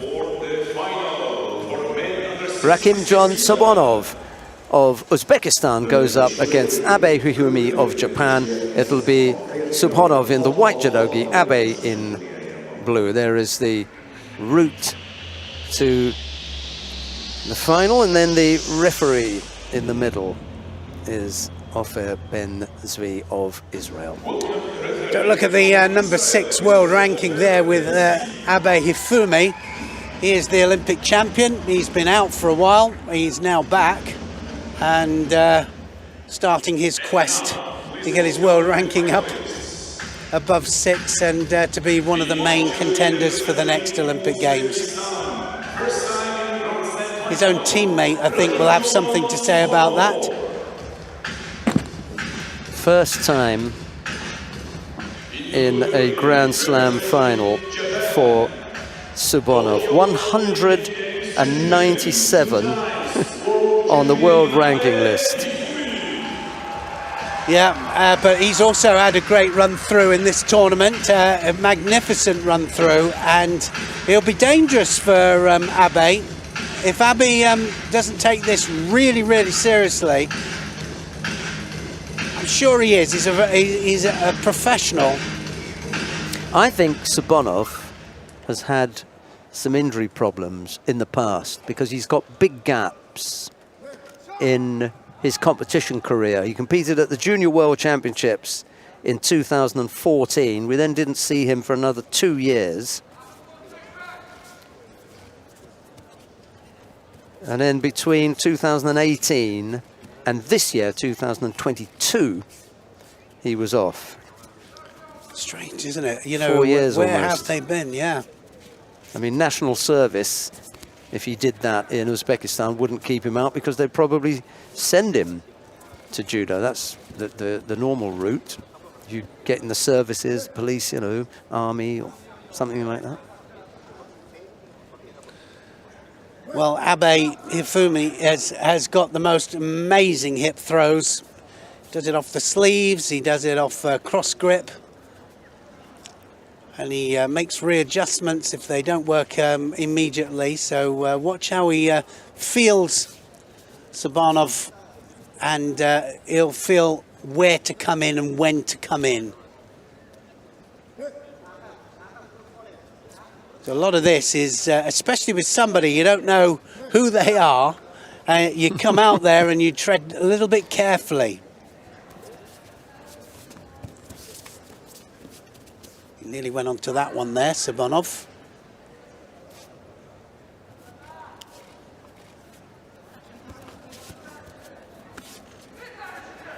He doesn't look overawed, does he?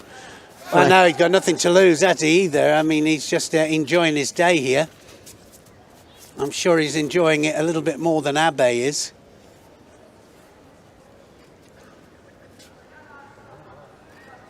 Yeah, he's got the kind of look like, who is this guy then? Is it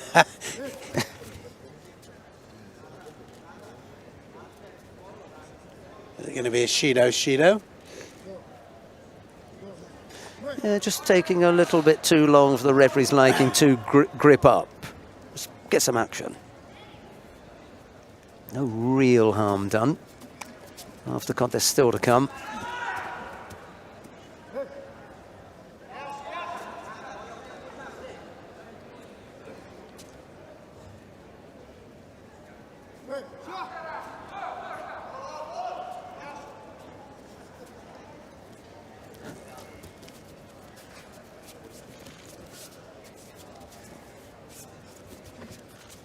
He's having to chase all the time, isn't he, Abe, here? But when he catches him up, that's when you'll see it.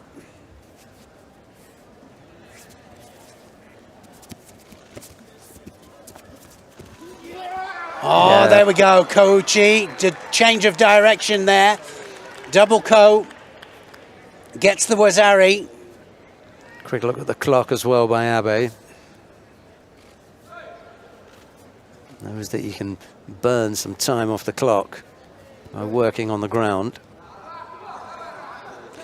Yeah, he's been made to work for it a little bit here. Don't forget that everybody knows about the amazing technique that he has. And, of course, then you have to start to work on other things. Now then, did he get the Wazari? He does. Wazari Wazetti Ippon, or was that just the straight Ippon? I think you gave Wazari Came in a little bit late Ippon. there, didn't we, with the picture?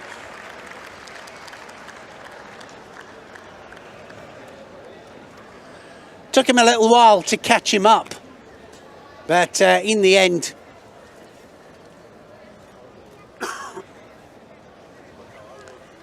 he caught him. Abe it is, who defeats Rakhimjon Subhanov of Uzbekistan. Well, I'll tell you what, if the Uzbeks are looking for someone in that weight, and I know they've already got plenty, he's not a bad find, is he? No, exactly. Looks kind of pleased with himself there. When you step out again, you're the Olympic champion, you're the man, and everybody's just working out ways of beating you, or stopping you, should I say, and you've got to work out other ways of breaking through their defence. Credit to this man, though, he did well. Here's the first score. Kouchigari just changes the direction. Little snaky foot there.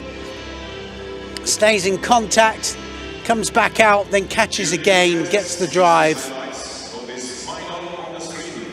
There's the, oh wow, one-handed Sodi Surakomigoshi. Just have a look at this, off the sleeve there, and he went straight the way back onto it. I think that was Wazari Wazetti Ippon, actually. It was Wazari Wazetti Ippon. That's what the referee signalled. So remember, to score an absolute Ippon, you've got to get them directly onto the back. But wow, great stuff.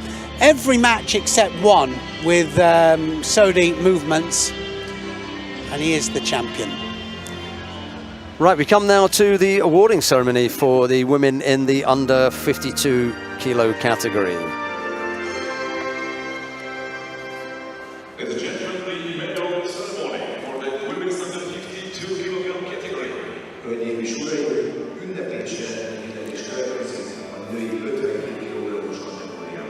The medals are being presented by the CEO of Ultima Capital, partner of the International Judo Federation, Mr. Max Hervé Georges. Partner of the International Judo Federation, Mr. Max Hervé Georges. Bronze medalists are for Israel, Primo. The first of the bronze medals goes to Primo of Israel. There's a bronze medal also for Angelica Delgado of the United States of America.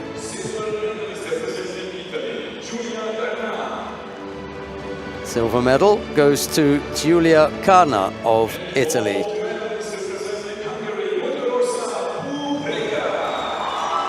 The gold medal goes to Pupreka of Hungary.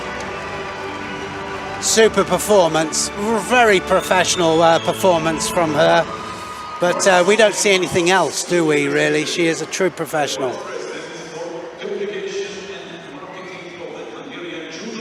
See so many scores at the moment off the sleeve grip.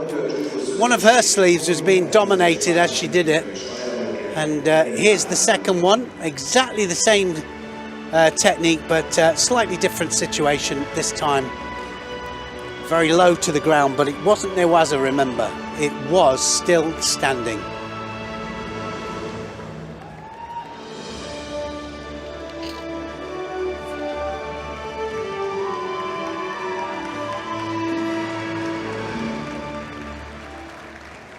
Ladies and gentlemen, please rise for the national anthem of Hungary. And now the national anthem of Hungary.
Well, happy days for the hosts here in Budapest. Anthem gets played on the opening day. I like to hear that. Always nice, isn't Yeah, it? You for the know, and hosts. you can see a lot of people out there very proud, hands on hearts, very patriotic. Primo and Delgado were the bronze medal winners. It was Kata who picked up the silver, but a happy and smiling Pup. It was who picked up the gold. Nice shot there. Right, we've got one more weight category to bring you. It's the under 57 kilo category.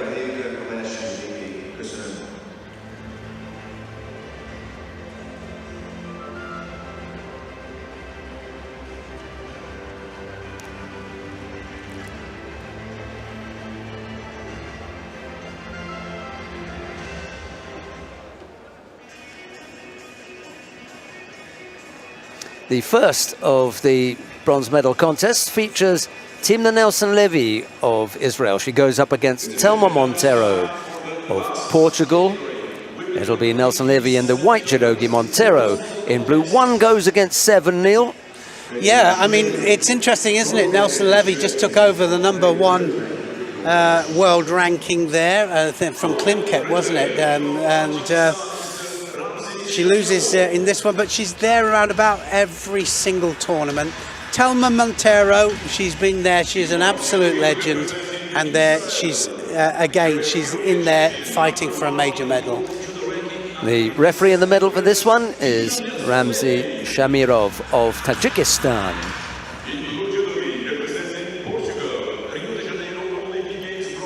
Yeah, it's difficult to give the full list, the full rundown of Telma Montero's achievements. So lengthy is that list. And I said earlier on, I don't think it'll be long before we see her in the IJF Hall of Fame. She's got that kind of background and the stature. Still battling as well, looking to go to a fifth. Oh, it's all over. Oh, my goodness me. How quick was that? And well, you don't see her going over like that very often. And Nelson Levy there, Osoto Kosoto, absolutely buries her. Shocker for Telma Montero. Just got absolutely level before she even thought about it. Yeah, that was very quick there. If she wanted to make a statement, she just made it. You know, I like to say that it's a save. You come in as the #1 seed, but you're still on the podium. You don't make it to the final. There's no gold medal in there for you, but you come back on the podium. And what a way to bring yourself back into it. You level someone like Telma Montero. Sometimes it's the hardest medal to do, actually. It's because you've got to pick yourself up off the ground and you've got to dust yourself down. There's the Osoto. Look at the Kosoto there. Wow. Jeez. Osoto Kosoto and poor Montero, who you don't see go over like that very often. I don't think I've ever seen her go over like that. And well, she just not in really that short made a space of mistake. She time. never really got off go, did she? Really, she didn't.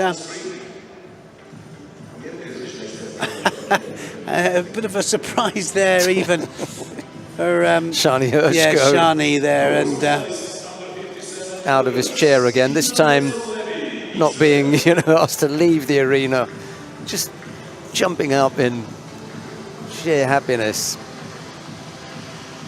That shot. Time for a few.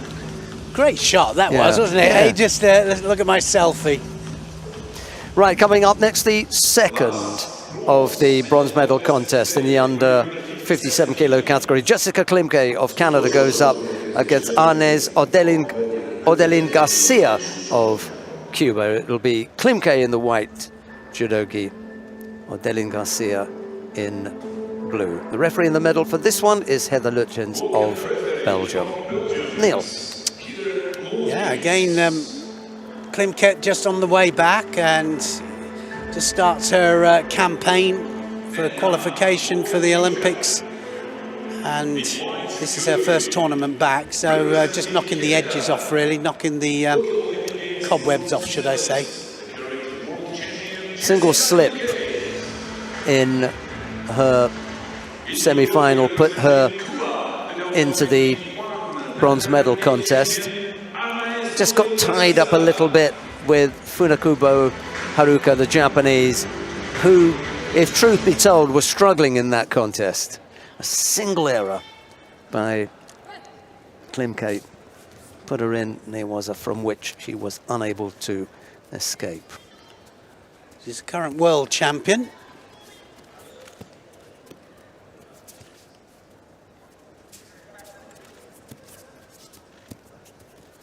I was going to say that hand is across the far side there, just a little bit too long. Should be a Shido, that.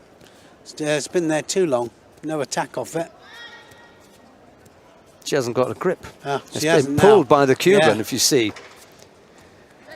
Because I thought that looked like it'd been there forever, and then when turned round, the hand had been trapped by Odelin Garcia and pulled in. She actually didn't have a grip with that hand. So she needs to be a little bit faster with the opening grip here, Klimkate. That'll enable her to do her drop sioi.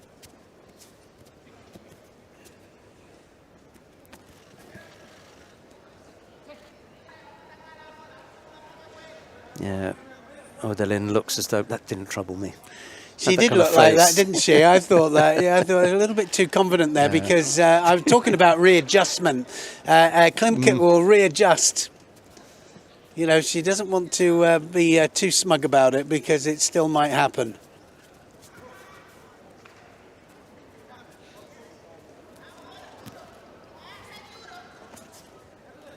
Physically, though, looks really strong there, Garcia.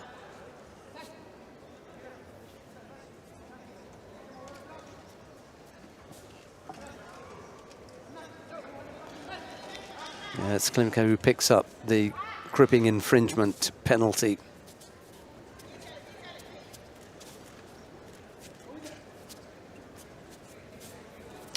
Fought once before, and Klimko was the. Well, there it is. That would And do. yeah, well, it's exactly what we were talking about, wasn't it? The adjustment. Making the readjustment there. She did exactly that. Can she climb out of that now? Needs to tie up the top half and really concentrate on that leg coming out. Good call, Neil. That was just to find out where the parameters were, how deep you had to go in, how quickly you needed to be, and when she'd worked that out, next attack, bang, over for Wazari.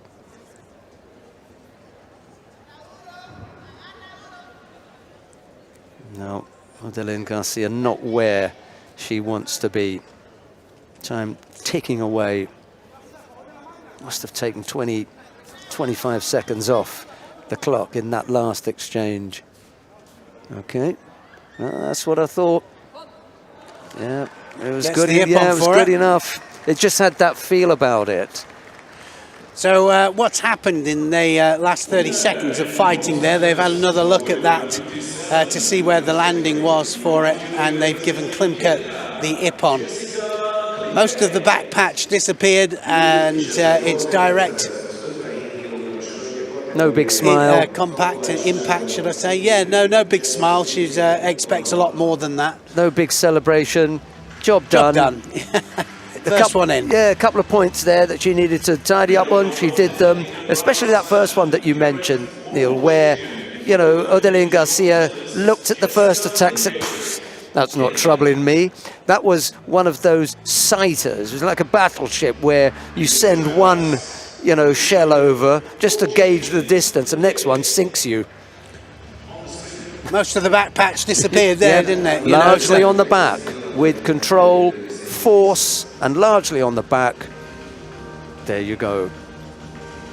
Ippon scored, and Klimke made that readjustment that I was talking about there, and the Cuban, will look at that and go, yes, maybe he's right. Yeah. Maybe I shouldn't have done that. Well, maybe it was under control. You know, you managed it easily, defended it, but not the second one. Right, coming up next, the final of the under 57 kilo category. Rafaela Silva of Brazil goes up against Funakubo Haruka of Japan. It'll be Silva in the white judogi, Funakubo in blue. The referee in the middle for this one is Roberto Correa of Chile. There's Neil. Got to take my hat off to Rafaela Silva because she's just plugging away there. Her world ranking's gone up. I mean, it was 20-something, and then it's gone up now. It's at 11. She'll get more points here, so it might change again. She was the Olympic champion 2 Olympics ago, so what we're talking about there? 2016 in 2016 in Rio de Janeiro, she was the Olympic champion, and yeah, she's on good form at the moment. She's really doing well. But Funakubo, she'll know what she wants here, and I suspect that she'll be wanting to take Silva down to ground. Mind you, Rafaela Silva is no mug on the ground.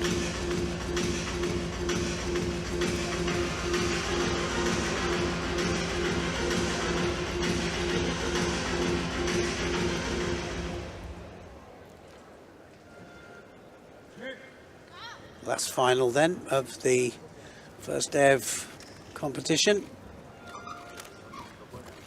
Big arm over the back there from Silva. No nonsense fighter, isn't she? She really is. Full of confidence.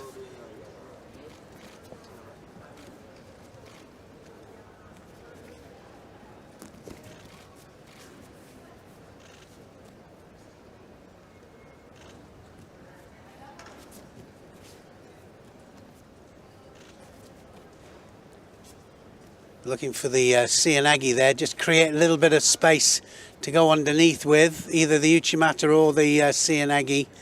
That's what the Ashiwaza there are all about. Look at that space she's got there, but Silva just waiting for her.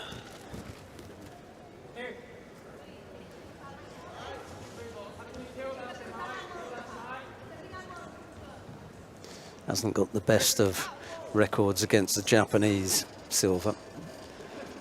7 wins, 18 losses.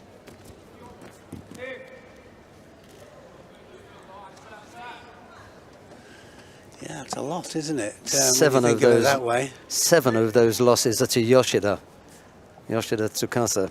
She's only defeated her once. Probably glad she's not here.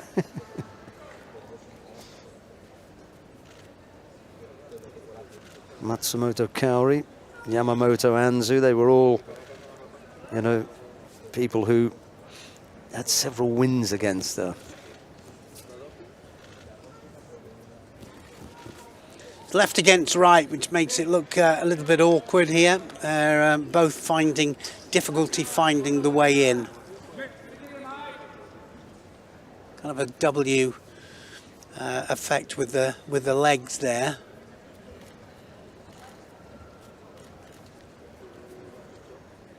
Funakuba is the right-hander and Silva is the left, and they can't get that sleeve. Look how they're struggling to get the sleeve. Have to be careful not to wrap herself around that front leg there, Silva. She's tempted, I know she is, to do the Kosoto around the back.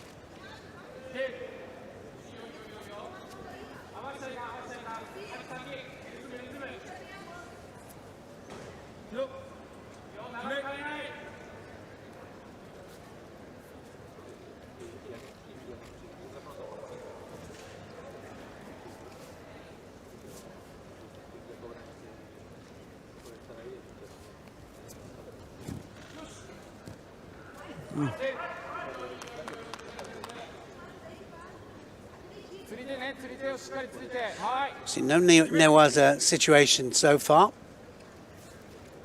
No groundwork.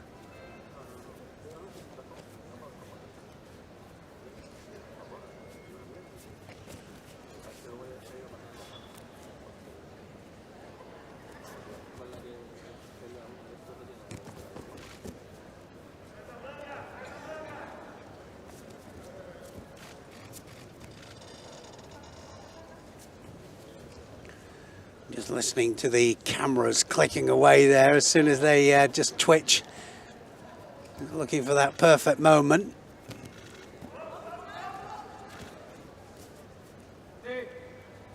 So that's Silva's going to get a second one here, I think.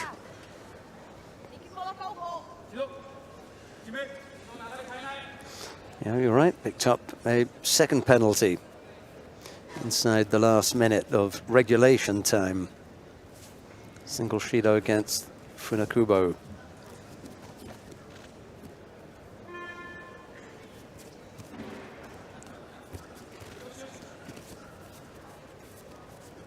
It's about pace now, this, and Silva needs to pick up her pace, that's for sure. Ooh, unusual from Funakubo, low, right-sided. Up to Silva now, she's got to come back at it.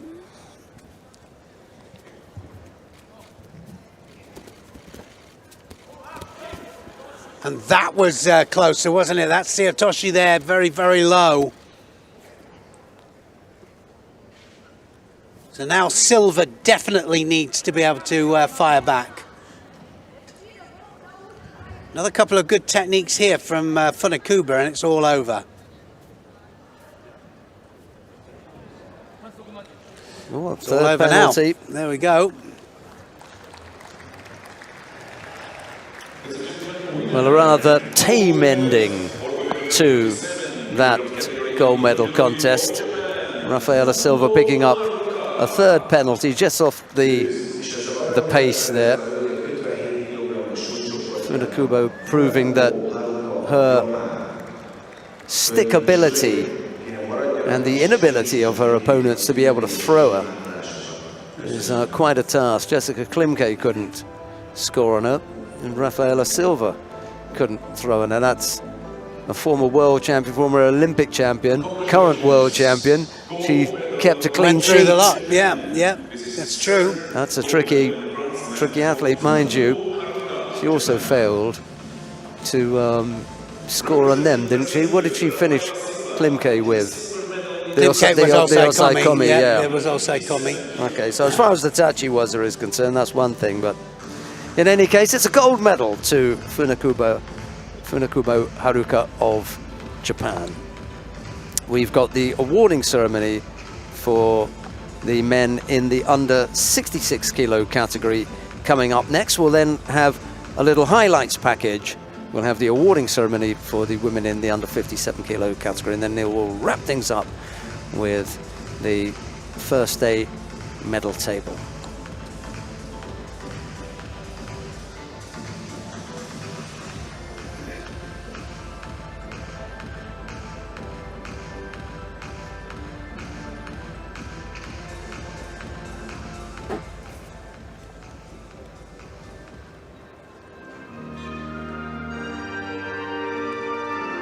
Here come the athletes,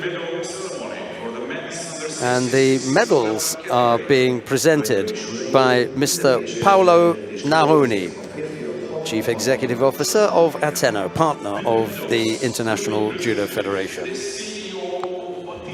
of the International Judo Federation, Mr.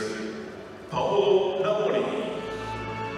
Bronze medalist for Mongolia. The first of the bronze medals goes to Ganbo Kerlen of Mongolia.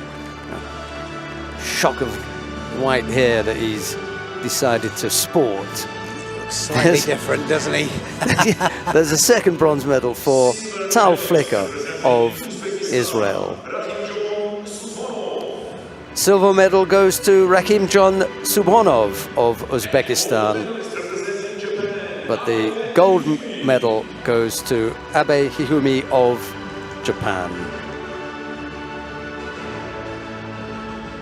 Prize money and mascots will be presented by the honorary member of the International Judo Federation and former president of the Hungarian Judo Association.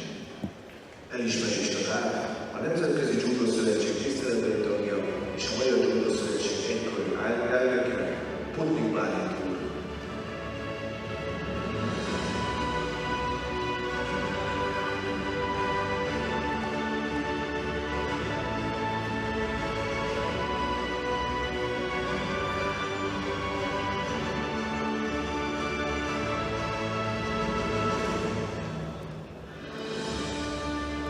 It's not often you're going to get your obi signed by an Olympic champion, isn't it? So it was a good chance for one of the youngsters in the venue to grab Abe.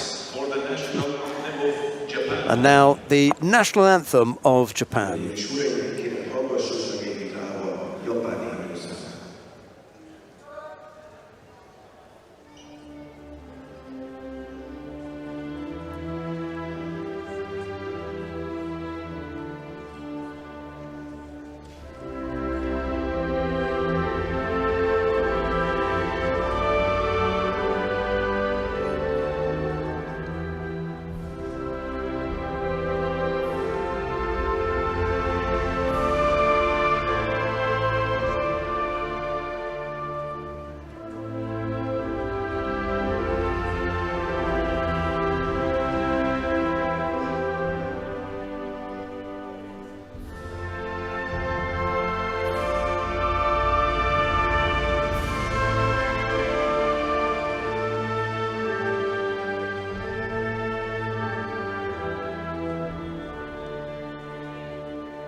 Thank you very much.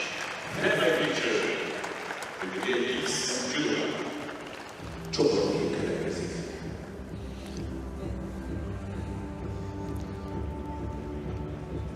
Balint Putnik is on the right side of the screen. He's an honorary member of the International Judo Federation, a former president of the Hungarian Judo Association, one of the first big cheeses that I met when I first came into working for the European Judo Union and then the International Judo Federation. Never forgetting, really, really welcoming man.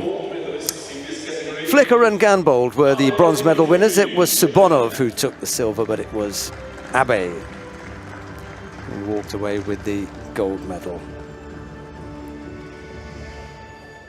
We'll have some highlights from today's judo, and then we'll be back with the gold medal presentation, the awarding ceremony for the women in the under 57 kilo category after this.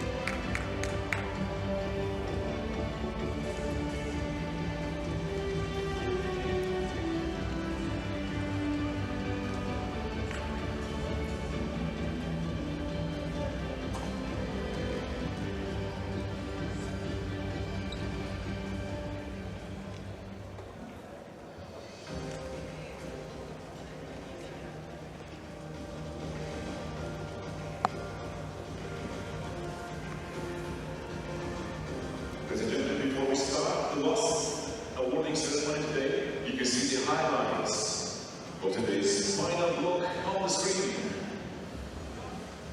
Hölgyeim és uraim, hamarosan kezdődik össze az utolsó ünnepélyes eredményhirdetést, addig is tekintsék meg a fájlalból megszert pillanatként a kivetítőt.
We come now to the awarding ceremony for women in the under 57 kilo category. Ladies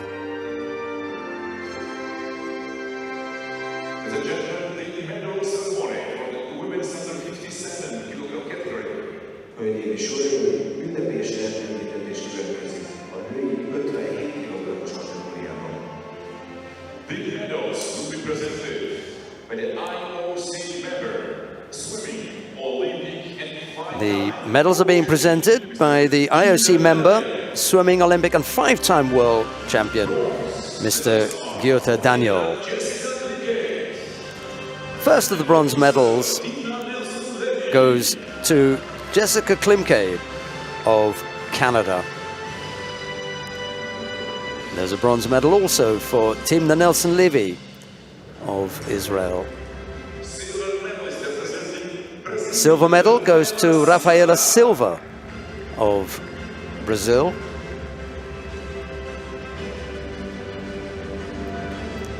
The gold medal goes to Funakubo Haruka of Japan.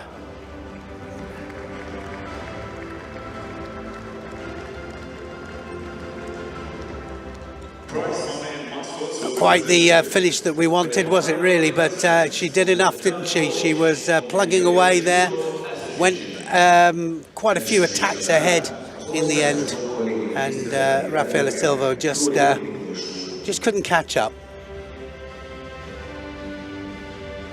Yeah, she's not flashy, Funakubo, is she? No credit to Silva, though. You know, Silva just plugging away there, just on a little comeback trail there, and keeping herself to herself and doing what she's always done best, which is winning medals. So doing well. Still a long way to go. Still nearly 2 years of Olympic qualification to go. Think about it as well, that's a lot of events. And now the national anthem of Japan.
Klimke and Nelson Levy were the bronze medal winners. It was silver who appropriately picked up a silver. The gold went to Funakubo.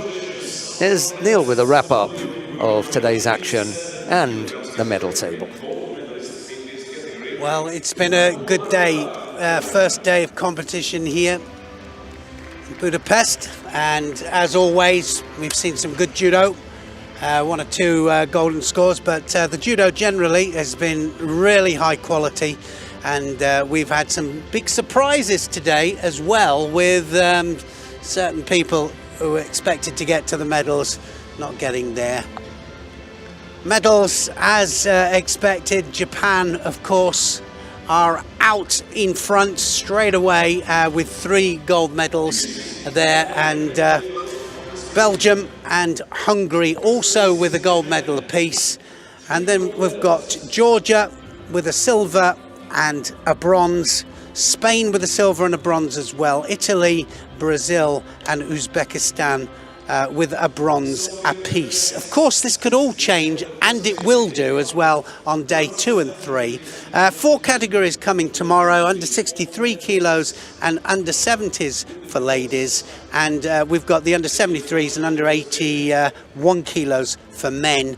4 categories tomorrow, 5 on the last day, but we're looking forward to more great judo action tomorrow from Sheldon and I. For now, it's goodbye for now, and see you tomorrow.